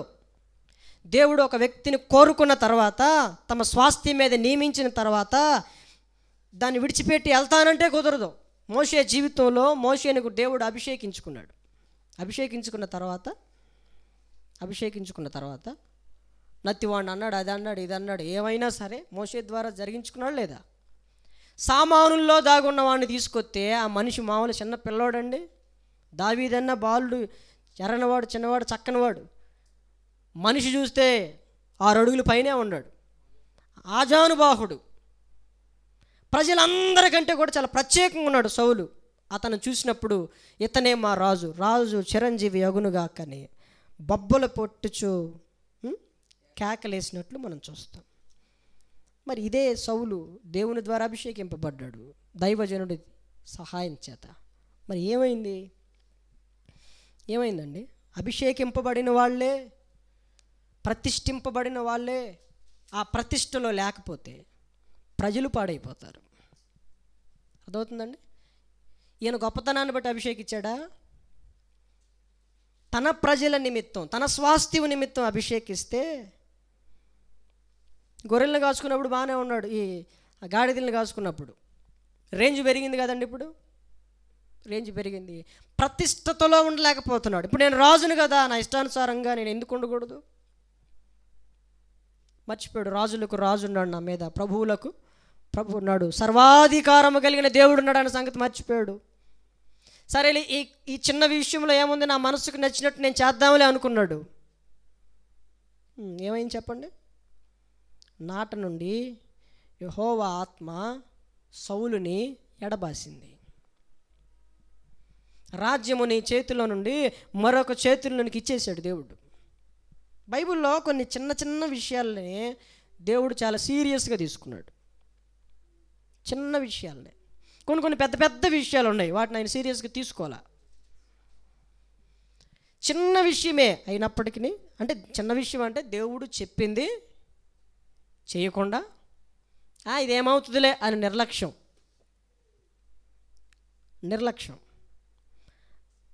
చివరికి ఏమైంది అంటే సౌలు చేతుల్లో నుండి ఉన్న అధికారాన్ని, ఇప్పుడు మన ప్రభుత్వం ఉంది కదా, ఒక 5 సంవత్సరాలు ఒక ఆయనకి ఇంతకు ముందల, ఇప్పుడు ఆ చేతిలో నుండి తీసుకొచ్చి ఇంకొక ఆయన చేతిలో పెట్టాడు పవర్. ఇప్పుడు సౌలు చేతిలో నుండి అధికారం ఇప్పుడు ఎవరి చేతిలోకి వచ్చింది? దావీదు చేతిలోనికి వచ్చింది. ఇద్దరూ అభిషేకింపబడిన వాళ్ళే దేవుని చేత. ఒకానొక సందర్భంలో దావీదుని దేవుడు అభిషేకించిన నాటి నుంచి సౌలుకి ఏం కలిగిందా అంటే విషపు చూపు, చంపేద్దాం అనుకుంటున్నాడు. ఎందుకంటే దురాత్మ వచ్చేసింది ఆయనలోకి. ఒక అభిషేకింపబడిన వ్యక్తిని కొన్ని దురాత్మలు ఎప్పుడు వెంటాడుతూనే ఉంటాయి, దేవుని పని చేయనీయకుండా, దేవుని ప్రజల్ని సంరక్షింపనివ్వకుండా, ఏర్పరచబడిన వారిని సైతం పాడు చేయడానికి కొన్ని దురాత్మలు వెంటాడుతూ ఉంటాయి. సౌలులో ప్రవేశించినట్లుగా మన చుట్టుపక్కల ఉన్న వారిలోనే ప్రవేశించి వెంటాడుతాయి మనం. అయితే దేవుడు తాను అభిషేకించిన రాజుకి గొప్ప రక్షణ కలుగు చేస్తాడు. దేవునికి స్తోత్రం. హల్లెలూయా, హల్లెలూయా. చూడండి, దావీదుకి సౌలు దావీదుని ఎంతగా తరిమాడంటే, ఎంత కోపం అంటే ఆ దురాత్మకి. ఒక్క ఇసిరాడు బడిసా, గోడకి గోడకి ఇక అట్టుకుపోవాలి, అంత బలంగా విసిరాడు. ఈయన బలము దురాత్మ బలం. దావీదు సితారా తీసుకుని వాయించగానే మరలా ఏమైపోయేది? మామూలు అయిపోయాడు. దేవుని యొక్క ఆత్మ ఎదురున్నప్పుడు దురాత్మ ఏం పని చేయగలిగింది? అర్థమవుతుందండి? కాబట్టి అభిషేకింపబడిన వారిని దురాత్మ చాలా ఎక్కువగా ఇబ్బంది పడుతుంది. అందుకని ఏర్పరచబడిన వాళ్ళు సైతం ఏమైపోతారయ్యా అంటే తొట్టిల్లిపోవడానికి గల కారణం అది. ఏదో ఒక విషయంలో ఆ దురాత్మకి అవకాశం ఇవ్వటం మూలంగా దావీదు జీవితంలోనే కానీ సౌలు జీవితంలోనే కానీ ఆ ప్రతిష్టతను కోల్పోయారు. అభిషేకింపబడిన వాళ్ళు ఎవరండి? ఇందాక మీకు చెప్పాను, మందిరాన్ని అభిషేకిస్తే మందిరము దేవునికి సంబంధించింది, దేవునికి ప్రతిష్ఠితం. ఇది మందిరమే కానీ వేరొకటి కాదు. ఇప్పుడు సేవకుడిగా నిన్ను యాజకుడిగా ప్రతిష్ఠిస్తే నువ్వు యాజకుడివి, నువ్వు యాజకుడు తప్ప వేరేవాడివి కాదు. నువ్వు విశ్వాసిగా ఉంటే నువ్వు విశ్వాసివి, దేవుని బిడ్డవి, నువ్వు వేరొకడివి కావు. అది ప్రతిష్ఠిత. నువ్వు బాప్తీసం తీసుకుంటే దేవుని బిడ్డవి, క్రీస్తు శరీరమైన సంఘంలో చేర్చబడిన వాడివి. ఓ ప్రత్యేకత ఉంది. చాలామంది దాన్ని కోల్పోతూ ఉన్నారు, ప్రతిష్ఠితను కోల్పోతున్నారు. కొంతమంది అంటారు, మా పరువు పోయిందండి, మా ప్రతిష్ఠ కూడా పోయింది, ఉన్నదంతా పోయిందండి. దాన్ని సంపాదించుకోవడం చాలా ఏం పోయిందంట? వాళ్ళకి ప్రతిష్ఠ పోయిందంట, పరువు పోయిందంట. అభిషేకం పోతే దిక్కులేదు ఎక్కడ, అభిషేకాలు పోతున్నాయి ఎక్కడ, దేవుడిచ్చిన బాధ్యతలు పోతున్నాయి, దేవుని యొక్క సంకల్పం తొలగిపోతుంది. ఎవరు బాధలాలి? కొంతమందికి పరువు పోయిందని బాధపడతారు, మా ప్రతిష్ఠ దెబ్బతిందని బాధపడతారు. కానీ దేవుని యొక్క అభిషేకం కోల్పోయామని చాలామందికి తెలియట్లా. అభిషేకింపబడిన వారు దేవునికి ప్రతిష్ఠులు. అలాంటి వారిని సైతం సాతాను మోసం చేస్తున్నాడు ఈ రోజున. కాబట్టి దావీదు జీవితంలో కూడా పడిపోయిన అనుభవాలు ఉన్నాయి. సౌలు జీవితంలో పడిపోయాడు, దావీదుని తిరిగి మరలా లేపిన సందర్భాలు కొన్ని ఉన్నాయి. కాబట్టి గుర్తుపట్టాలి, మనం అభిషేకింపబడితే ఎప్పుడు దురాత్మ పోరాటం మనకి ఉంటానే ఉంటుంది, ఎల్లప్పుడూ ఉంటుంది. అలాంటి సందర్భంలో సౌలు రెడ్ హ్యాండెడ్గా ఎవరికి దొరుకుతాడు? దావీదుకి చిక్కుతాడు. అవకాశం ఉంది, ఇన్ని సంవత్సరాల నుంచి వీడు నన్ను ఇబ్బంది పెడుతున్నాడు, ఒక్క వేటితో కత్తి తీసుకుని పొడిచిస్తే చచ్చిపోద్ది, అసలు అంతా మన శత్రు శేషం అనేది ఉండదు అని ఆలోచిస్తాం మనం. కానీ దావీదులో ఏం ఆత్మ పనిచేసిందంటే దేవుని ఆత్మ. ఏం గుర్తొచ్చింది ఆయనకి? యెహోవా చేత అభిషేకింపబడిన వాడు కాబట్టి నేను అతను ముట్టకూడదు, చంపకూడదు. బైబిల్ గ్రంథం సెలవిస్తుంది, తాను అభిషేకింపిన సేవకుని, రాజుని చంపి యెహోవా ఎదుట నిర్దోషి అగుట ఎవనికి సాధ్యము అని బైబిల్ గ్రంథంలో ఉంటుంది. అంటే దేవుణ్ణి అభిషేకించిన వాళ్ళని కొంతమంది చంపుతారు. నేటి దినాల్లో కూడా అభిషేకింపబడిన వాళ్ళని చంపుతారు. ఆ మాట చదువుదాం ఒకసారి. బైబిల్ గ్రంథంలో 1 సమూయేలు గ్రంథం 26వ అధ్యాయం 9వ వచనం. దావీదు చెప్తున్నాడు, నీవు అతన్ని చంపకూడదు, యెహోవా చేత అభిషేకము నొందిన వానిని చంపి నిర్దోషి అగుట ఎవనికి సాధ్యము? యెహోవా జీవము తోడు, యెహోవాయే అతన్ని మొత్తును, అతడు అపాయము వలన చచ్చును లేదా యుద్ధమునకు పోయి నశించును. యెహోవా చేత అభిషేకము నొందిన వానిని నేను చంపను, అలాగు నేను చేయకుండా యెహోవా నన్ను ఆపునుగాక. దేవునికి స్తోత్రం, హల్లెలూయా. ఎవరు అంటున్నారంటే దావీదు అంటున్నాడు. చాలా కాలం నుంచి హింస పెడుతున్నాడు, నిద్ర లేవు, ఆహారం లేదు, తరుముతా ఉన్నాడు. సొంత మామే కదండి. ఎవడు నేను అల్లుడిని చంపుకుంటారండి. కొంతమంది కొడుకులనే చంపుకుంటారు, అల్లుడిని చంపరు. ఆ విచిత్రం ఏందో నాకు అర్థం కావట్లేదు. కొన్ని చోట్ల చూస్తే కొన్ని భయంకరమైన విషయాలు ఇవన్నీ. సొంత అల్లుడిని చంపాలని అంటే కూతురు క్షేమంగా ఉండాలి. కానీ సౌలు జీవితంలో మనం చూస్తే చంపేద్దాం అనుకుంటున్నాడు. కారణం ఏంటంటే అది ఆయన తప్పు కాదు, ఆయనలో ఉన్న దురత్వం. ఆయననే ఎందుకు చంపాలనుకుంటున్నాడంటే అభిషేకింపబడిన వాడిని చంపితే దేవుని దగ్గరికి వెళ్ళి నిర్దోష అవ్వటం ఎవ్వడి వల్ల కాదు. అర్థమవుతుందండి? కాబట్టి దావీదుకి ఆ విషయం తెలుసుకుని యెహోవా చేత అభిషేకము నొందిన వారిని చంపకూడదు. చంపి ఆయనతో వాదించి ఎవడు నిర్దోషి అవలేడు. కాబట్టి ఒక వస్త్రపు చెంగును చించుకుని వెళ్ళాడు. దేవుడు నిన్ను నాకు అప్పగించాడు, కానీ నేను నిన్ను చంపలా. కానీ నాలో కలిగిన నేను చేసిన ఈ ఉపకారానికి దేవుడు నాకు ఏం చేస్తాడు? ప్రత్యుపకారం నాకు చేస్తాడు, ఖచ్చితంగా చేస్తాడు. ఆ సందర్భాలు మీరు చదువుకోండి, తర్వాత చాలా బాగుంటాయి అవన్నీ. నేను నీకు కీడు చేస్తే ఆ కీడుని నా జీవితంలో ఎవడూ తప్పించలేడు, కానీ నేను చేయలా. నేను నీకు మేలు చేశా, కానీ దానికి తగిన ప్రతి మేలు నా దేవుడు నాకు చేస్తాడని సౌలుతో చెప్తాడు దావీదు. కాబట్టి అభిషేకింపబడిన వాళ్ళని చంపకూడదు. వాడు ఎట్లాంటి పనిహిమానుడైన కావచ్చు, వాడు ఎలాంటి దరిద్రుడైన కావచ్చు. ఎందుకంటే అభిషేకింపబడి ప్రతిష్ఠింపబడి కూడా దరిద్రులై పనిహిమానులై అయిన వాళ్ళు ఉంటున్నారు. అయితే పొరపాటున వాళ్ళ జోలికి మనం వెళ్ళకూడదు. ఎందుకంటే వాళ్ళు యెహోవా చేత అభిషేకింపబడిన వాళ్ళు, వాళ్ళ జోలికి వెళ్ళకూడదు మనం. అందుకని కొంతమంది అంటారు, వాళ్ళ జోలికి ఎందుకురా, వాళ్ళ తిప్పలాలు పడతారు, వాళ్ళ లెక్కలు అప్పు చెప్పుకుంటారు, మనకెందుకురా అనుకుంటారు. అభిషేకింపబడిన వాడిని చంపి ఆ దోషాన్ని మూటగట్టుకోవటం తరతరాల శాపం. చూడండి, కొంతమంది దైవజనులు ఈరోజు అభిషేకింపబడిన వాళ్ళు కూడా చచ్చిపోతున్నారు. అది భయంకరమైన శాపం. అది యేసు ప్రభువు కూడా అభిషేకింపబడినవాడు కదా, ఆయన్ని చంపారు. వాని రక్తం మా మీద కాకన్నారు. ఆ దరిద్రం అంతా ఎవడు అనుభవించాడు? ఆ శాపం కావాలని కోరుకున్నారు. అర్థమవుతుందండి? కాబట్టి అభిషేకింపబడిన వాళ్ళు చాలా ప్రత్యేకంగా ఉంటారు. వాళ్ళు యాజకులు కావచ్చు, రాజులు కావచ్చు. అభిషేకింపబడిన వాళ్ళు ఎవరు ఉంటారండి? మనల్ని పరిపాలించే రాజులు కూడా ఉంటారు. కాబట్టి వాళ్ళని కనుక పొరపాటున మనం తొందరపడి చంపామనుకోండి, అది చంపి నిర్దోషి అగుట ఎవడి వల్ల కూడా కాదు. కాబట్టి కొన్ని విషయాలు మనం తెలుసుకున్నాం ఈ రోజున. అభిషేకింపబడుట ద్వారా ఏం తెలుసుకున్నాం? అభిషేకింపబడుట ద్వారా మొట్టమొదట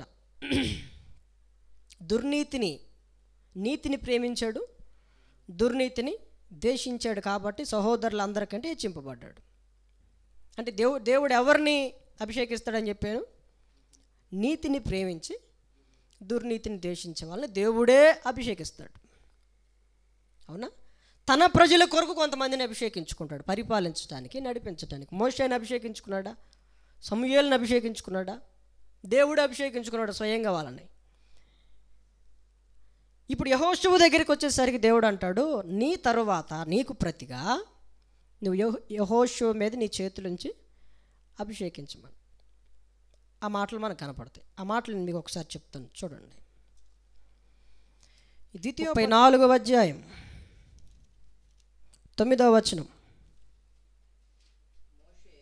మోషే తన చేతులను నూను కుమారుడైన యెహోషువ మీద ఉంచి ఉండెను గనుక అతడు జ్ఞానాత్మపూర్ణుడాయెను. కాబట్టి ఇశ్రాయేలీయులు అతని మాట విని యెహోవా మోషేకు ఆజ్ఞాపించినట్లు చేసిరి. ఏం చేశాడంటండి? మోషే చనిపోయే లోపే దేవుడే అభిషేకించుకోవట్ల యెహోషువను. గుర్తుపట్టండి, మోషే తర్వాత ఈ ప్రజల్ని పరిపాలించాలంటే, ఆ సేవ కొనసాగాలి అంటే మోషేని అభిషేకించమంటున్నాడు. మోషే తన చేతులను నూను కుమారుడైన యెహోషువ మీద ఉంచి ఉండెను. ఇది దేవుడు చెప్పిన తర్వాత చేతులు ఉంచితే, గుర్తుపట్టండి మీరు, దేవుడు మోషేకి చెప్పిన తర్వాత దేవుడు చేతులుంచితే, మోషే చేతులుంచితే యెహోషువ మీద, అతడు ఏమయ్యాడు అంటే ఏముందండి, చేతులేగా పెట్టింది, నెత్తి మీద ఏమొస్తుంది? ఏమొచ్చిందంటే జ్ఞానాత్మపూర్ణుడయ్యాడు.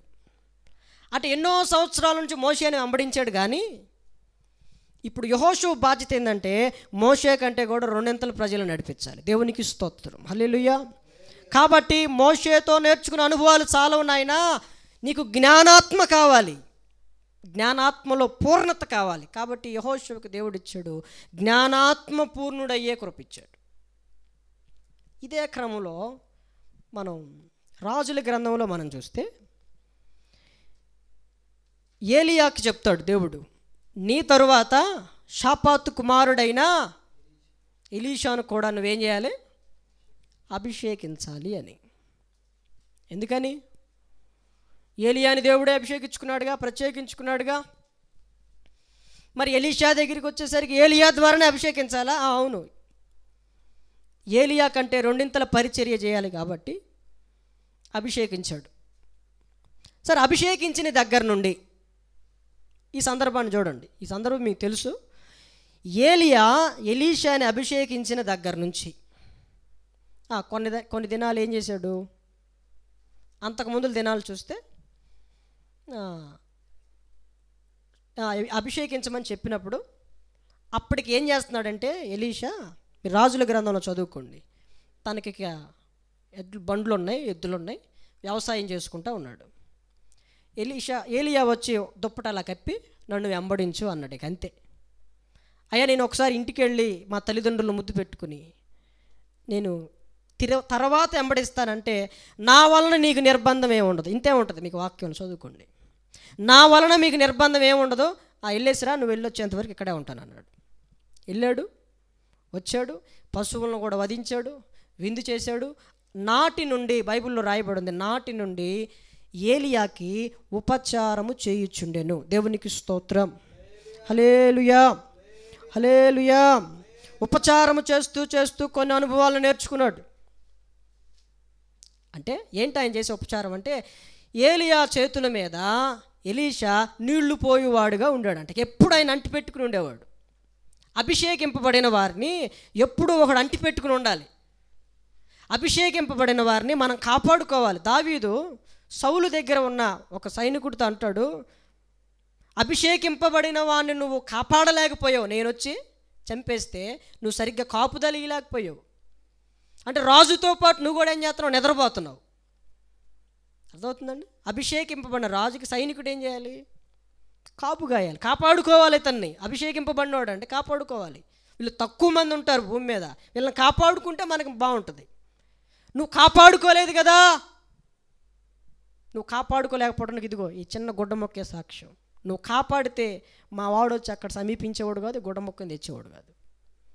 అభిషేకింపబడిన వాళ్ళని మనం కాపాడుకోవాలి. అభిషేకింపబడిన ఏలియాని కాపాడటానికి దేవుడు ఎలీషాను కూడా అభిషేకించుకున్నాడు. దేవునికి స్తోత్రం, హల్లెలూయా. తన బ్రతుకు దినములన్నిట నీళ్లు పోయేవాడుగా ఉంచాడు. ఎక్కడికి వెళ్తే అక్కడికి వెళ్తాం, ఆయన పని అదే. తర్వాత అన్నాడు, ఇంత నేను వెంబడించాను కదా, నువ్వు వెళ్ళిపోతున్నావని నాకు అర్థమవుతుంది, నాకు నీకంటే 2 పాళ్ళు కావాలి. అరే బాబు, నా చేతుల్లో లేదు అది. అభిషేకించావుగా, మరి ఏమన్నా వచ్చిద్దా, నాకు తెలీదు అదంతా అన్నాడు. నేను చేసినట్టు నువ్వు చెప్పినట్లుగా ఇలా ఉండు, అలా గనక నీకు మరలా నా దుప్పటగా నేను అట్లా కనబడ్డానంటే నీకు మరలా 2 పాళ్ళు వస్తాయని చెప్పాడు. ఎలీషాలో ఉన్న ఆసక్తిని దేవుడు చూశాడు కాబట్టి 2 పాళ్ళు ఎలీషాకి దేవుడు దయచేశాడు. దేవునికి స్తోత్రం. ఎందుకని? ఏలియా తర్వాత దాన్ని నడిపించగలిగిన సామర్థ్యం కలిగిన వాడు ఎవడయ్యా అంటే ఎలీషా. బైబిల్ గ్రంథం కూడా సెలవిస్తుంది. తిమోతి పత్రికలో మనం చూస్తే సామర్థ్యము కలిగిన వారికి అప్పచెప్పాలంటే ఈ సేవ. ఎవరికి పడితే వాళ్ళకి కాదు. కొత్త వాళ్ళు వస్తారు, మేము చెప్తా ఉంటారు, ఎవడికి పడితే ఆడికి ఈ మాకరా బాబా అంటాడు. సామర్థ్యం నడిపించటానికి సామర్థ్యం కలిగిన వారిని, అభిషేకింపబడిన వారిని ఈ సేవను అప్పగించాలని మనకు బైబిల్ గ్రంథంలో కనపడతాయి. ఈ క్రమంలో మనం చూసుకుంటే దైవజనుల ద్వారా అభిషేకింపబడిన వాళ్ళు ఇంకెవరైనా ఉన్నారు అని అంటే వాళ్ళ తర్వాత సేవ కొనసాగించడానికి. సమూయేలు దినాల్లో న్యాయాధిపతిగా ఉండేవాడు, న్యాయాధిపతి ఇశ్రాయేలీయులకి. దానికి ముందల సంసోను అనే వ్యక్తి కూడా మనకు కనపడతాడు. అతడు నాజీరు చేయబడినవాడు, అంటే యెహోవాకి ప్రతిష్ఠుడు, ప్రత్యేకింపబడినవాడు, పరిశుద్ధపరచబడినవాడు. మామూలు ప్రజలకి అతనికి చాలా వ్యత్యాసం ఉంటుంది. నాట నుండి ప్రతిష్ఠుడు కదా, నాజీరు చేయబడినవాడు, గర్భములో ఉన్నప్పుడే నాజీరు చేయబడినవాడు కదా.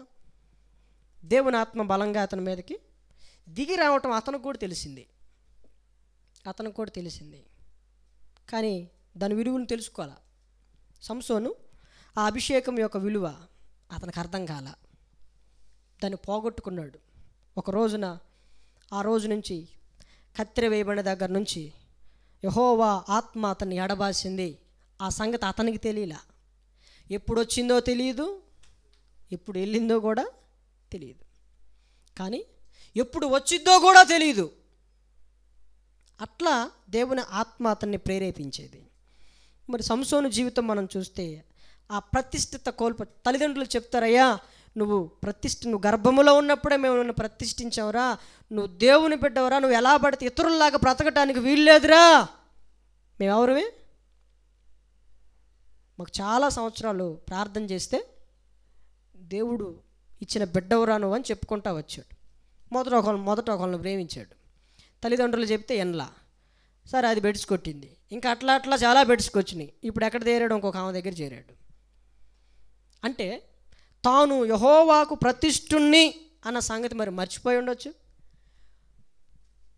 సరే, నాకు కలగాలి కదా ప్రతిష్ఠుణ్ణి, ఆ విషయం ఏందో నాకు తెలియాలి కదా, అప్పటి నుంచి నేను ఉంటాను అని అనుకుని ఉండొచ్చు.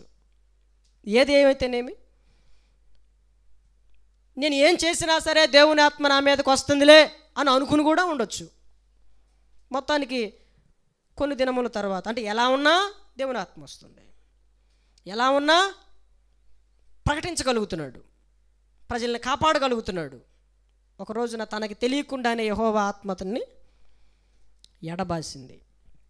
అప్పుడు సామాన్యమైన మానవుడు అయిపోయాడు, దిక్కుమాలిన జీవితం అయిపోయింది. ఆ పరిస్థితుల్లో తిరిగి మరలా పశ్చాత్తాపడి అభిషేకాన్ని తిరిగి సంపాదించుకున్నాడు. దేవునికి స్తోత్రం. హల్లెలూయా, హల్లెలూయా. దేవుడు మనల్ని కోరుకుని అభిషేకించుకుంటే, అభిషేకించిన తర్వాత అనుభవాలను కోల్పోతే అంతకి మించిన దరిద్రం మరొకటి ఉండదు. కాబట్టి తాను అభిషేకించిన వాళ్ళకట అధిక బలము కలుగు చేస్తాడంట. ఇంకో సందర్భంలో చూస్తే అభిషేకించిన వాళ్ళకి అధిక బలం కలుగు చేస్తాడు. సంసోన్లో అదే మనకు కనబడుతుంది. సంసోన్లో కూడా యెహోవా ఆత్మ నాటు నుంచి బలంగా దిగొస్తుంది. అందుకనే ఈ అభిషేకాన్ని గురించి కొన్ని విషయాలు మనం క్షుణ్ణంగా ఈరోజు ధ్యానిస్తున్నాం. కాబట్టి దేవుడు ఎవరిని అభిషేకిస్తాడు, ఎలా ఉంటే అభిషేకిస్తాడు, వేరొకరి ద్వారా ఎందుకు అభిషేకిస్తాడు అనే విషయాలు మనం విన్నాం. రాజులుగా ఉండటానికి అభిషేకిస్తాడు, యాజకులుగా ఉండటానికి అభిషేకిస్తాడు, ఆయన స్వాస్థ్యం మీద అధిపతులుగా ఉండటానికి అభిషేకిస్తాడు. చాలా సందర్భాలు ఉన్నాయి. అసలు ఒక రకంగా ఒక రోజులో పూర్తి అవ్వదు అసలు ఇది. కాబట్టి పైగా కొన్ని విషయాలు నేను చెప్పి నేను ముగింపులోనికి వచ్చేస్తాను. దేవునికి మహిమ కలుగును గాక. హల్లెలూయా. ఇప్పుడు అభిషేకింపబడిన దావీదులో కొంత మార్పు కనపడింది. అభిషేకింపబడిన సౌల్లో క్రొత్త మనసు వచ్చింది. అభిషేకింపబడిన ఏలియాలో కానీ లేకపోతే యెహోషువలో కానీ వెంటనే మార్పులు కనపడ్డాయి వాళ్ళకి. వెంటనే ఇప్పుడు ఈ వాక్యం ప్రకటన చేయడం నాకు రాదు, నేను ఈ మందిరానికి వచ్చేంతవరకు కూడా నాకు రాదు. ఇప్పుడు నేను ఇక్కడికి వచ్చిన తర్వాత చెప్పగలుగుతున్నానంటే అర్థమైంది, దేవుని ఆత్మ పనిచేస్తుంది కాబట్టి చెప్పగలుగుతున్నా. దేవుని ఆత్మ పని చేయకపోతే నేను ఏమైనా చెప్పగలుగుతానా? అర్థమవుతుంది. అట్లా కొన్ని మార్పులు కనబడతాయి. అభిషేకింపబడిన తర్వాత అభిషేకింపబడక మునుపు ఒక వ్యత్యాసం కనబడింది. దాన్ని బట్టి మనం అభిషేకింపబడ్డామా లేదా, అసలు దేవుడు మనల్ని కోరుకుని దేని కొరకైనా అభిషేకించుకున్నాడా లేదా అనేది మనకు కొంత అర్థమవుతుంది. మరొక విషయం చెప్తాను. యెషయా గ్రంథం 45వ అధ్యాయం 1వ వచనం, అతని పక్షమున జనములను జయించుటకు నేను అతని కుడి చేతిని పట్టుకొని ఉన్నాను. నేను రాజుల నడికట్లను విప్పెదను, ద్వారములు అతని ఎదుట వేయకుండా తలుపులు తీసేదను అని యెహోవా తానే అభిషేకించిన కోరేషును గురించి సెలవిచ్చుచున్నాడు. ఏంటంట? చాలా స్పష్టంగా ఉంది ఇక్కడ. తాను అభిషేకించిన కోరేషుని గురించి దేవుడు ఏం చెప్తున్నాడు అనేది మనం అర్థం చేసుకుందాం. అతని పక్షమున జనాలని జయించటానికి నేను అంటే దేవుడు అతని కుడి చేతిని పట్టుకుంటాడంట, రాజుల నడికట్లను విప్పుతాడంట, ద్వారములు అతని ఎదుటి వేయబడకుండా తలుపులు తీస్తాడంట. ఎవరి ఎదుటి జరుగుతాయండి ఈ కార్యాలు? తాను అభిషేకించిన బిడల జీవితాల్లో జనాలను జయించే శక్తినిస్తాడు. జనాలను జయించినట్లుగా దేవుడే అతని కుడి చేతిని ఏం చేస్తాడంట? పట్టుకుంటాడు అని మనం చూస్తున్నాం. ద్వారాలు తెరుస్తాడంట, రాజుల నడికట్లను విప్పుతాడని మనం దేవుని యొక్క వాక్యంలో మనం చూస్తూ వచ్చాం. ఎవరి విషయంలో జరుగుతుందయ్యా అంటే తాను అభిషేకించిన బిడ్డల విషయంలో. దేవునికి మహిమ కలుగును గాక. హల్లెలూయా. అంటే అభిషేకింపబడిన వాడు ఏం చేయాలంటే, అభిషేకింపబడిన వాడు కొంత పని చేయాలంటే దేవుడు మొదట వారి కుడి చేతులను పట్టుకుంటాడు. కాబట్టి వాళ్ళు ఎవరి మీదైనా చేతులు ఉంచినప్పుడు కార్యాలు జరగటం అర్థమవుతుందా?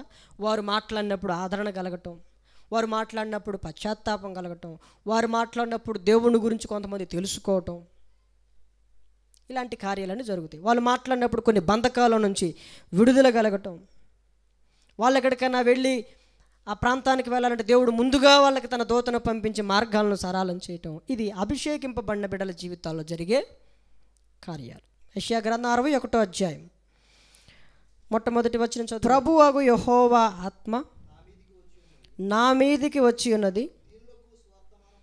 చూడండి, దీనులకు సువర్తమానము ప్రకటించుటకు యెహోవా నన్ను అభిషేకించెను, నలిగిన హృదయము కలిగిన వారిని దృఢపరచుటకు, చెరలోనున్న వారికి విడుదలను, బంధింపబడిన వారికి విముక్తిని ప్రకటించుటకు, యెహోవా హితవత్సరమును మన దేవుని ప్రతిదండన దినమును ప్రకటించుటకు, దుఃఖాక్రాంతులను ఓదార్చుటకు, సియోనులో దుఃఖించు వారికి ఉల్లాస వస్త్రములు ధరింపజేయుటకు, బూడిదకు ప్రతిగా పూదండను, దుఃఖమునకు ప్రతిగా ఆనంద తైలమును, భారభరితమైన ఆత్మకు ప్రతిగా స్తుతి వస్త్రమును వారికిచ్చుటకును ఆయన నన్ను పంపియున్నాడు. ఎలా పంపాడయ్యా అంటే అభిషేకించి పంపాడు, పరిశుద్ధపరిచి పంపాడు, ప్రతిష్ఠించి పంపాడు, ప్రత్యేకించి పంపాడు, కోరుకుని పంపాడు. ఎవరి దగ్గరికి పంపాడు?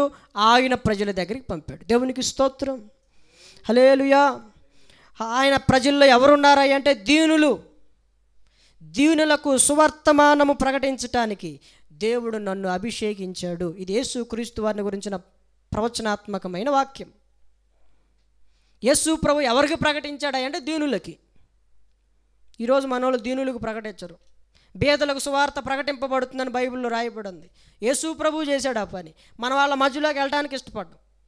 వాళ్ళ మధ్యలోకి వెళ్తే ఏమవుతాయి? మన దగ్గర ఉన్నాయి ఊడిపోతాయి, అంతే కదా. పేదల దగ్గరికి వెళ్తే మనం ఏదైనా సహాయం చేయాలి, కానీ వాళ్ళ సహాయం కొరకు అర్థించే అంతకంటే దరిద్రం ఇంకేముంది? అడుక్కు తినేవాడి దగ్గర ఏరుకు తినే మోహాలు. పేదల దగ్గర ఏముంటుందండి? యేసు ప్రభు పేదలకు సువార్తమానం ప్రకటించాడు. దీనులకు సువార్తమానం ప్రకటించడానికి ఆయన నన్ను అభిషేకించాను. అభిషేకింపబడిన వాడు పేదలకి దీనులకి సువార్త ప్రకటిస్తాడు. దేవునికి స్తోత్రం, హల్లెలూయా. చెరలోనున్న వారికి విడుదల, బంధింపబడిన వారికి విముక్తి ప్రకటిస్తాడు. యెహోవా హితవత్సరాన్ని ప్రకటిస్తాడు. దుఃఖాక్రాంతులను వాదారుస్తాడు. అంటే ఎవరు? అభిషేకింపబడిన వాళ్ళు. సియోనులో దుఃఖించు వారిని ఉల్లాస వస్త్రాలు ధరింపజేస్తారు. బూడిదకు ప్రతిగా పూదండ, దుఃఖానికి ప్రతిగా ఆనంద తైలం, భారభరితమైన ఆత్మకు ప్రతిగా స్తుతి వస్త్రము వారికి ఇవ్వటానికి దేవుడు ఒక వ్యక్తిని అభిషేకించుకుంటాడు అన్న సంగతి మనం గుర్తుపట్టాలి. ఎందుకు అభిషేకించుకుంటాడు? ఇందుకు. అభిషేకించిన వాళ్ళలో ఇవి కనపడుతున్నాయా మీకు? అయితే అభిషేకం లేదు అని అర్థం, అభిషేకం పోయింది అని అర్థం. అలాంటి వాళ్ళు కనపడినప్పుడు మీరేం చేయాలి? తిరిగి మరలా సంసోని నింపినట్లుగా అతనిలో నింపు ప్రభువా అని ప్రార్థన చేయటం ఉత్తమం. ఇంకేమన్నా అనుకుంటే వస్తుందా? పని హిమానుడు ఎన్ని మాటలు చెప్పాడు, ఆడే పాడైపోయాడు అనుకున్నాం అనుకోండి, దేవుని ఆత్మ పనిచేసేది ఆయనలో. కాబట్టి దానికంటే ఉత్తమమైనది ఏంటంటే అలాంటి వాళ్ళని కనబడినప్పుడు, అంటే ఏర్పరచబడిన వాళ్ళ సైతం కూడా మోసపోతారు, త్రొట్టిల్లిపోతారు, తప్పిపోతారు. గుర్తుపెట్టుకోండి. అభిషేకింపబడిన వాళ్ళ వెనకమాల ఎప్పుడూ ఒక పోరాటం ఉంటుంది. గుర్తుపెట్టుకోండి, దురాత్మల పోరాటం ఉంటుంది. ఆ మనిషిని ప్రశాంతంగా ఉండనివి అవి అభిషేకింపబడిన అని గుర్తుపెట్టుకోండి. ఎప్పుడు పోరాటం. సౌలు ఏ విధంగా దావీదుని ప్రశాంతంగా ఉండనిలా, ఆ పోరాటం ఉంటానే ఉంటుంది. కాబట్టి వాళ్ళ కొరకు మనం ఏం చేయాలంటే అభిషేకింపబడిన వాళ్ళు కాపాడబడినట్లు మనం ప్రార్థన చేయాలి. దేవునికి స్తోత్రం, హల్లెలూయా. వాళ్ళని మనం కాపాడుకుంటే దేవుడు వాళ్ళని కాపాడి మనలాంటి అనేకుల్ని విడిపించటానికి, విముక్తుల్ని చేయటానికి, మనలాంటి అనేకులకి దేవుని గురించిన వర్తమానం ప్రకటించడానికి దేవుడు వాళ్ళని ఏం చేస్తాడు? వాడుకుంటాడు. అభిషేకించేళ్ళ దేవుడే చూసుకుంటాడు అనుకోకూడదు. అభిషేకింపబడిన వాళ్ళని మనం కాచుకోవాలి ఎప్పుడు. మోషేని అభిషేకింపబడినవాడు బలహీనుడైపోయాడు సందర్భంలో. హూరు అహరోన్లు చేతులు ఎత్తారు. ఎందుకంటే ఇతను అభిషేకింపబడినవాడు, ఇతడు చేతులు ఎత్తి ప్రార్థన చేస్తుంటే ఇశ్రాయేలు గెలుస్తున్నారు, చేతులు దించితే అమాలేకులు గెలుస్తున్నారు. ఈ విషయం వాళ్ళకి అర్థమయ్యి దైవజనుడి చేతులు, బలహీనుడైనా, అయ్యా నువ్వు బలహీనుడు అయినా సరే, ఏమైపోయినా సరే, ఈ ప్రజల కోసం నియమింపబడినవాడు కాబట్టి నువ్వేమైపోయినా సరే, నువ్వు ఎత్తలేకపోతే మేమెత్తుతాం, అయితే ఈ ప్రజలు గెలవాలి. దేవునికి స్తోత్రం, హల్లెలూయా. ఒకవేళ అభిషేకింపబడినవాడు బలహీనుడైపోతే అతన్ని బలపరిచే బాధ్యత ఆయన పక్కన ఉన్న వాళ్ళది. బలహీన పడరా? పడతారు. ఎందుకంటే వాళ్ళ వెనక మళ్ళీ ఎప్పుడు ఒక పోరాటం ఉంటుంది. బలహీన పడతారు. అయితే వాళ్ళని మనం కాపాడుకోవాలి. అందుకే దావీదు అంటాడు, అభిషేకింపబడిన రాజుకి నువ్వు సైనికుడుగా ఉన్నావు, ఆయనతో పాటు నువ్వు కూడా నిద్రపోయావు, నువ్వేం సైనికుడురా అన్నాడు దావీదు. కాబట్టి మనం కాపాడుకోవాలి. ఎందుకంటే అలాంటి వాళ్ళు చాలా తక్కువ మంది ఉంటారు. వాళ్ళని మనం ఎంత కాపాడుకుంటే ఈ తరానికి రానున్న తరాలకి అంత ఆశీర్వాదం. కాబట్టి దేవుడు ఎందుకు అభిషేకించుకుంటున్నాడు అనే విషయాలు మనం విన్నాం. ఎవరిని అభిషేకించుకున్నాడు అనే విషయాలు మనం విన్నాం. మరిన్ని విషయాలు చెప్తాను. యోహాను రాసిన మొదటి పత్రిక 2వ అధ్యాయం 20వ వచనం. అయితే మీరు పరిశుద్ధిని వలన అభిషేకము పొందినవారు గనుక సమస్తమును మీరు ఎరుగుదురు. అంటే దేవుడు ద్వారా ఎవరైనా అభిషేకింపబడితే వాళ్ళు సమస్తాన్ని ఎరుగుతారంట. దేవుడు వాళ్ళతో చెప్తున్నాడు, అయితే మీరు వారి వలె కాదు, మీరు అభిషేకింపబడిన వాళ్ళు. ఎవరి ద్వారా అంటే పరిశుద్ధుని వలన. కాబట్టి మీరు సమస్తాన్ని ఎరుగుదురు. మరొక విషయం, యోహాను రాసిన మొదటి పత్రిక 2వ అధ్యాయము 27వ వచనం. అయితే ఆయన వలన మీరు పొందిన అభిషేకము మీలో నిలుచుచున్నది గనుక ఎవడనూ మీకు బోధింపనక్కర లేదు. పౌలుని దేవుడు అభిషేకించాడు. ఎవరన్నా అభిషేకించారా? పౌలుని అననీయ దగ్గరికి వెళ్ళమన్నాడా? అక్కడికి ప్రార్థన చేయమన్నాడు. అక్కడి నుంచి ఆయనలో ఒక మార్పు కలిగింది. పౌలు అంటాడు, నాకు ఎవ్వడూ బోధింపలేదు అంటాడు. నాకెవ్వడు నేర్పించలేదు. కారణం ఏంటో తెలుసా అండి?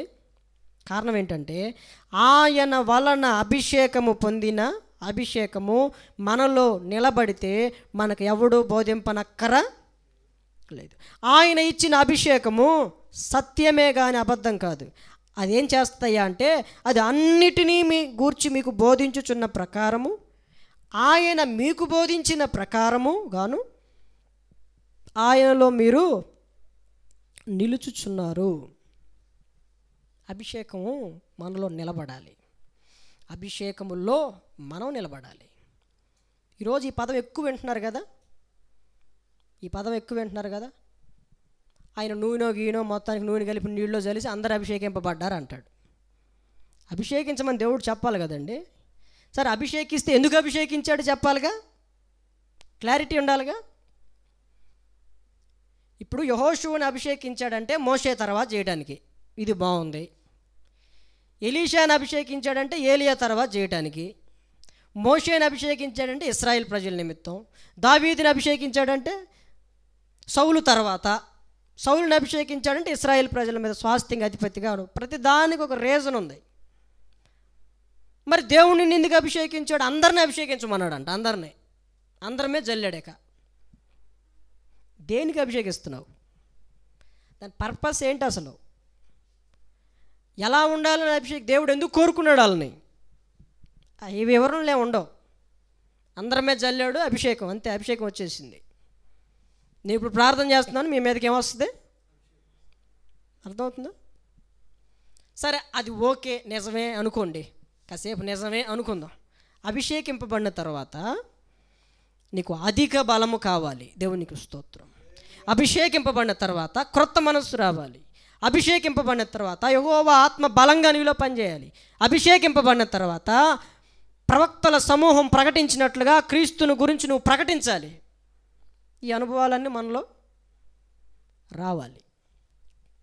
చాలా అనుభవాలు మొదటి నుంచి మనం చూసాం. అభిషేకింపబడిన తర్వాత వాడు తన సహోదరులందరికంటే కూడా ఏమవుతాడండి?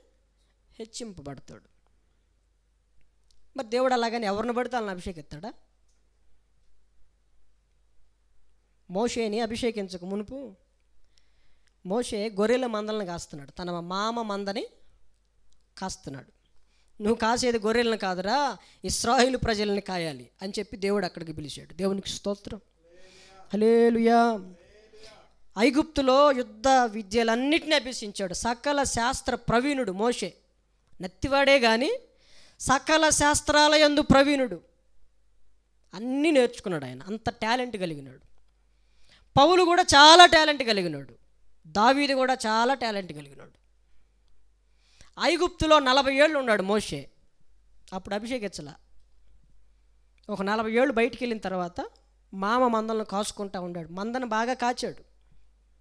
మందని బాగా కాచడం చూచి ఇతను ప్రజలను కూడా బాగా కాయగలడు అంటే ఈ గొర్రెల కాపరిని తీసుకొచ్చి ఇప్పుడు లక్షల కొలది ఇశ్రాయేల్ ప్రజలకి నాయకుడిగా పెట్టాడు. దేవునికి స్తోత్రం. హల్లెలూయా, హల్లెలూయా. ఒక రీజన్ ఉందండి అభిషేకించాడంటే. నువ్వెందుకు అభిషేకిస్తున్నావో తెలియదు. నువ్వెందుకు అభిషేకింపబడ్డావు నీకు తెలుసా? అయ్యా నేనెందుకయ్యా దేవుడు అభిషేకించాడని ఎవరన్నా అడగండి దైవజనుడిని. పర్పస్ ఏంటయ్యా మిమ్మల్ని దేవుడు అభిషేకించి ఎందుకు అభిషేకించుకున్నాడు? సమాధానం ఉండదు కొంతమంది దగ్గర. కానీ దేవుడు మేము అభిషిక్తులు అండి, అభిషిక్తులైన దైవజనులు అండి అంటారు. ఎందుకు? రీజన్ ఏంది? నిన్ను ఎందుకు వరకు అభిషేకించాడు చెప్పలేని పరిస్థితులు. అయితే అభిషేకింపబడిన వారు సమస్తాన్ని ఎరుగుతారు. అభిషేకింపబడిన వారికి ఎవడూ బోధింపనక్కర, దేవుడే వానికి బోధిస్తాడు. గురువుగా ఆయన, శిష్యుడిగా ఇతను కూర్చుని కొన్ని విషయాలు నేర్చుకుని ఆయన ప్రజలకి చెప్పటం. అంతే కదా.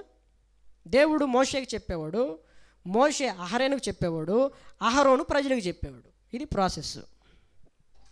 అంతే కదండి. దేవుడు చెప్పకుండా ఇంక అనిపించింది, అందరిని అభిషేకించమన్నాడు. అనిపిస్తే అభిషేకిస్తావు, అందరి ముందర అభిషేకిస్తావు, ఒక గొప్ప కూటం పెట్టి అభిషేకిస్తావు, అంతా బాగానే ఉంటుంది. మార్పు కలగకపోతే, అభిషేకింపబడిన తర్వాత వాళ్ళలో మార్పు కలగకపోతే నువ్వే ఫాల్స్ అయిపోతావు, నువ్వే ఫూల్ అయిపోతావు. నాట నుండి అని బైబిల్లో రాయబడింది. యెహోవా ఆత్మ బలముగా దావీదు మీదకి దిగొచ్చినట్లుగా నువ్వు అభిషేకింపబడినట్లయితే ఒక గొప్ప వింతైన మార్పు. గుర్తుపెట్టుకోవాలి, అభిషేకించిన సంగతి, అభిషేకింపబడే సంగతి యెహోషువకు తెలుసండి, మోషేకి తెలుసు, దేవుడికి తెలుసు. ఏ రారా అన్నాడు, వచ్చాడు. ఏంటయ్యా అన్నాడు, కళ్ళు మూసుకో, చేతులు పెట్టాడు, అయిపోయింది, అంతే. అర్థమవుతుందండి? ఏలియాను కూడా, ఎలీషాను అభిషేకించేటప్పుడు అంతే. కాబట్టి ఎలీషాకి తెలుసా అభిషేకింపబడతాడని? తెలీదు.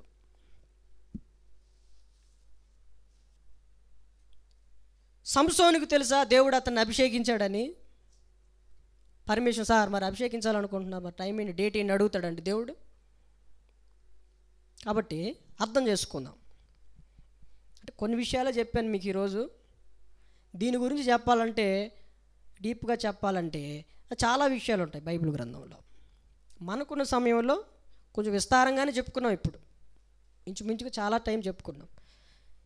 ఈ చెప్పుకున్న ఈ కొద్ది విషయాల్లోనే కొన్ని విషయాలను మనం విన్నాం, వాటిని నేర్చుకుందాం, కొన్నిటిని గ్రహిద్దాం.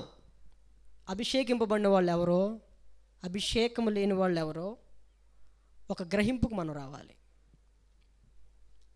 ఆయన అంటున్నాడు, ఒక ఆయన ఏమంటున్నాడు, దీనులకు స్వర్తమానము ప్రకటించటానికి నన్ను అభిషేకించాడు. అందరిని ఇక్కడే చేయమంటాడు సేవ. స్వార్థ లేని ప్రాంతాలకు ఎవరిని పంపించడు. ఎవరినైనా అడగండి, దేవుడు మాకు ఇక్కడే చెప్పాడండి అంటాడు. మరి అక్కడోళ్ళకి అక్కడ చెబుతాడు మరి దేవుడు ఇలా లెక్క ప్రకారం. స్వార్థ లేని ప్రాంతాలు ఏమైనా ఉన్నాయి? ఇప్పుడు నేను ఇక్కడికి వచ్చానంటే, నేను ఇక్కడికే ఎందుకు వచ్చానంటే నన్ను అడగండి, నేను చెప్తా. నన్ను ఇంటర్వ్యూ చేస్తే మీకు ఎవరికైనా ప్రశ్నలు ఉంటే నేను చెప్తా. ఇక్కడికే ఎందుకు వచ్చాను, ఇక్కడే ఎందుకు చేస్తున్నాను, నన్ను అడిగితే నేను క్లారిటీగా చెప్తా. ఎందుకు అభిషేకించాడు నేను చెప్తా. అలా చెప్పగలిగిన సామర్థ్యం ఉండాలి ఎవరన్నా అడిగితే. వాళ్ళు అడగగానే నోరేలా పెట్టుకుని చూస్తే. కాబట్టి తాను అభిషేకించిన వారికి ఆయన అధిక బలము కలుగు చేస్తాడు. వాళ్ళ జీవన విధానం వేరుగా ఉంటుంది. వాళ్ళు యెహోవాకు ప్రతిష్ఠులు. అహరోను కుమారుల్ని దేవుడు అభిషేకించాడు. నాకు చెప్పాను మీకు, మందిరాన్ని కూడా అభిషేకిస్తాం. ఇది దేవుని మందిరమే కానీ వేరొకటి కాదు. ఒక వ్యక్తిని అభిషేకిస్తాం, ఇతను సేవకుడే కానీ వేరొకడు. తేడా కనపడుతుంది. ఇప్పుడు పాస్టర్ గారే కానీ రాజకీయాల్లో కూడా ఉంటాడు. సిగ్గు లేదు కొంతమందికి అసలు. ఇప్పుడు వాక్యం చదువుతాడా, ఆ కాసేపుడికి వెళ్ళి ఆ పార్టీలో తిరుగుతాడు, లోక కార్యక్రమాలన్నింటిలో తిరుగుతాడు. కొంతమంది సిగ్గు ఉండదండి. సేవకుడు అంటే ప్రత్యేకింపబడినవాడు, యాజకుడు అంటే యెహోవాకు ప్రతిష్ఠుడు, ఆయన గురించి ప్రకటన చేసేవాడు. దీన్ని బట్టి మనం గ్రహించాలి అభిషేకింపబడిన వాళ్ళు ఎవరు, అభిషేకం లేకపోయినా అభిషేకింపబడ్డాం అని భ్రమపరచబడుతున్న వాళ్ళు ఎవరు అని మనం గ్రహించకుండా వాళ్ళని వెంబడిస్తే మనం ఏమైపోతాం? అభిషేకింపబడిన వాళ్ళే పడిపోతున్నారు, అభిషేకింపబడిన వాళ్ళే అభిషేకాన్ని కోల్పోతున్నారు. అయితే మనం ప్రార్థన చేద్దాం, ప్రభువా అభిషేకాన్ని కోల్పోయిన సేవకులు తిరిగి మరలా అభిషేకంలోనికి రావాలి. సంసోనులాగా పశ్చాత్తాపం కలిగి తిరిగి మరలా రెండింతల ఆత్మతో రేపబడి దేవుని యొక్క పని వాళ్ళు చేయాలి అని మనం ప్రార్థన చేద్దాం. అర్థమవుతుందండి? కాబట్టి ఒక గ్రహింపుకు వద్దాం. చాలా సమయం నుంచి దేవుని వాక్యం విన్నాం కాబట్టి విన్న వాక్యం అంతట్లో ఒక గ్రహింపులోనికి వచ్చి చిన్న ప్రార్థన చేసుకుందాం ఈ సమయంలో. నీతిని ప్రేమించి దుర్నీతిని ద్వేషించాడట. కాబట్టి దేవుడు ఆ వ్యక్తిని అభిషేకించుకున్నాడు తన సహోదరులందరిలో హెచ్చింపబడినట్లుగా. ఈరోజు నీ చుట్టుపక్కల వాళ్ళందరికంటే నువ్వు హెచ్చింపబడాలనుకుంటున్నావా? అయితే నువ్వు చేయాల్సిన పని నీతిని ప్రేమించి దుర్నీతిని ద్వేషించడం నీకు చేతనైతే నీ చుట్టుపక్కల ఉన్న వాళ్ళందరికంటే దేవుడు నిన్ను ప్రత్యేకంగా నిన్ను హెచ్చిస్తాడు. అది లేఖనానుసారమైన ఆశీర్వాదం.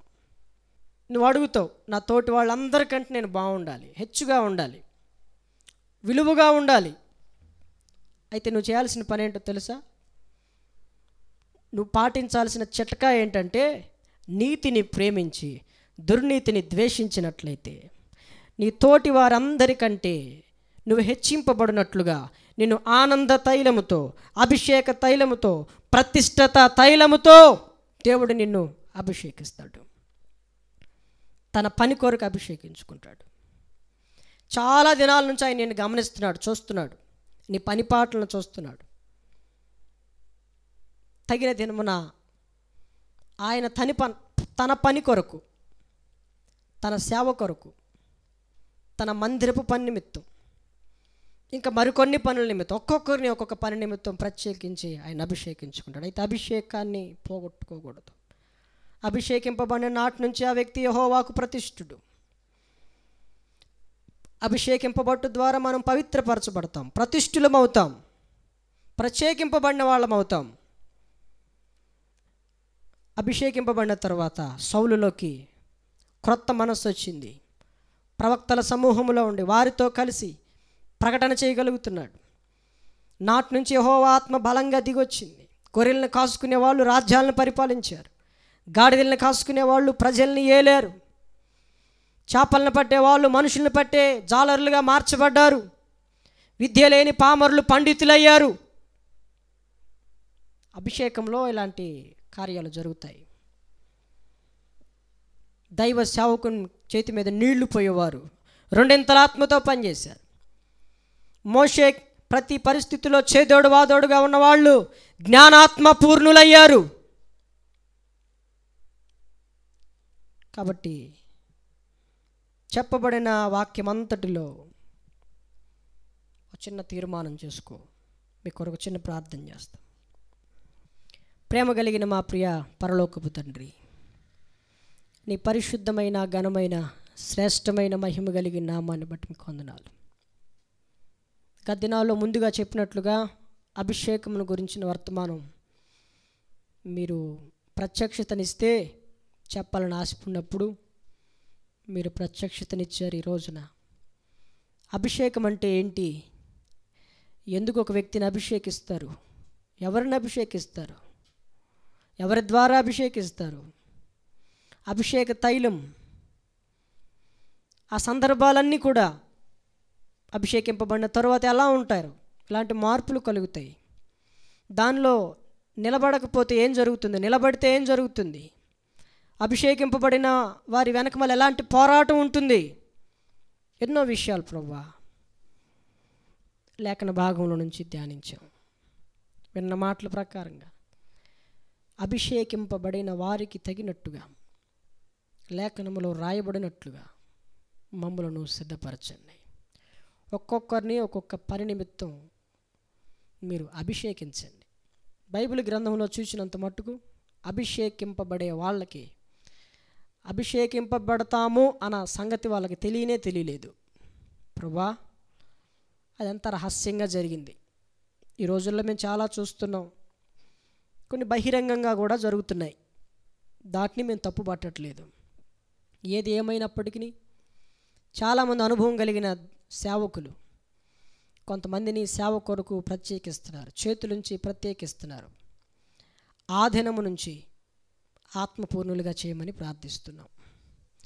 ఆ దినము నుంచి జ్ఞానాత్మపూర్ణులు అవటానికి ప్రభు, ఆ దినము నుండి క్రొత్త మనస్సు వారికి కలగడానికి, ఆ దినము నుండి ఈ ప్రజలను సంరక్షించే బాధ్యత కలిగిన వాళ్ళకి ప్రతిష్ఠులుగా, న్యాయాధిపతులుగా పనిచేయడానికి, సంసోను వలె ప్రతిష్ఠులమని మరిచేవారిగా కాకుండా ఒక ప్రత్యేకంగా ప్రభువా దావీదు వలె పరిపాలించగలగటానికి, 40 సంవత్సరాలు దావీదు పరిపాలిస్తున్నప్పుడు దేశము నిమ్మళంగా ఉండెను అని రాయబడింది. సొలొమోను దినాల్లో 40 సంవత్సరాలు దేశము నిమ్మళంగా ఉండెను అని రాయబడింది. మీ యొక్క ప్రజలు మీరు మాకు అప్పగించారు. అనేకులను విడిపించడానికి, అనేకులు విముక్తుల్ని చేయడానికి. ప్రభా మీరు మమ్మల్ని ఎందుకు అభిషేకించారో కొన్ని విషయాలు మేము తెలుసుకోవడానికి సహాయం చేశాం. ఆ ప్రకారంగా మమ్మల్ని సిద్ధపరిచి ముందుకు నడిపి అనేకుల ప్రయోజనము కొరకు మీరు మమ్మల్ని బలపరిచి వాడుకుని. చాలామంది అభిషేకాన్ని కోల్పోయిన సేవకులు ఉన్నారు ప్రభా. ఇప్పుడున్న అభిషేకం అప్పుడున్న అభిషేకం ఇప్పుడు లేదు. తిరిగి మరణ వాళ్ళని బలపరచండి. సంసోన్ని లేవనెత్తినట్లుగా, దావీదు గారిని లేవనెత్తినట్టుగా వారిని లేవనెత్తండి. సంఘం పాడైపోకుండా, ప్రజలు చెదిరిపోకుండా తిరిగి మరలా నూతన పరచమని ప్రార్థన చేస్తున్నాం. పశ్చాత్తాపపు మనసు దయచేయండి. పరిచారం చేసేవాళ్ళు చాలామంది ప్రతిష్ఠితను కోల్పోతూ ఉన్నారు. కృప చూపించండి ప్రభా నీకు వందనాలు. నీతిని ప్రేమించేవారిగా మమ్మల్ని మార్చండి. దుర్నీతిని ద్వేషించేవారిగా మారితే మమ్మల్ని కూడా అభిషేకిస్తానన్నావు కదా ప్రభా. అలాంటి నూతన ఆత్మీయ అనుభవం మాకు దయచేయండి.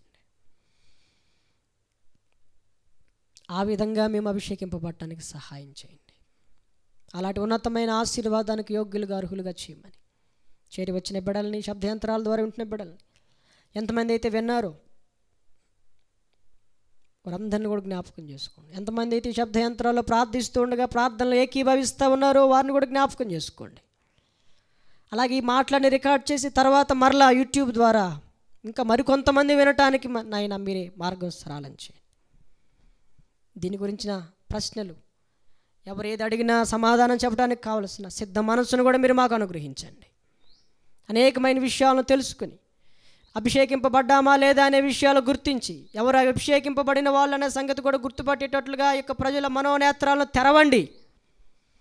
ఒక నూతన కార్యం జరిగించమని ప్రారంభం నుంచి ఇప్పటి వరకు మీరు మాకు తోడయండి. చక్కని ఆలోచన చెప్పి మీ ఆత్మచేత నింపి నడిపించినందుకే వందనాలు, స్తోత్రాలు, స్తుతులు చెల్లించుకుంటూ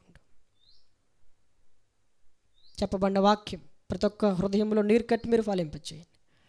ఓ గొప్ప మార్పును మాలో ఇది మొదలుకొని కలుగు చేయమని, గొప్ప వ్యత్యాసాన్ని ఇది మొదలుకొని మాలో కలుగు చేయమని నజరేయుడైన యేసు నామములో అడిగి వేడుకొనుచున్నాను తండ్రి, ఆమేన్. మన తండ్రి అయిన దేవుని దీవెన, కుమారుడైన యేసు క్రీస్తు వారి యొక్క అత్యున్నతమైన కృప, పరిశుద్ధాత్మ దేవుని యొక్క అన్యోన్య సహవాసం కుడిన మనకును సకల కోటి పరిశుద్ధులకును అభిషేకింపబడిన వారికిని, అభిషేకింపబడటానికి సిద్ధ మనస్సు కలిగిన వారికి ఇది మొదలుకొని సదాకాలమైన రాకడ పర్యంత వరకు ఆయన కృపా కాపుదల తోడయుండి ఆయన ఆత్మతో అభిషేకించి నింపి నడిపించునుగాక. ఆమేన్, ఆమేన్, ఆమేన్.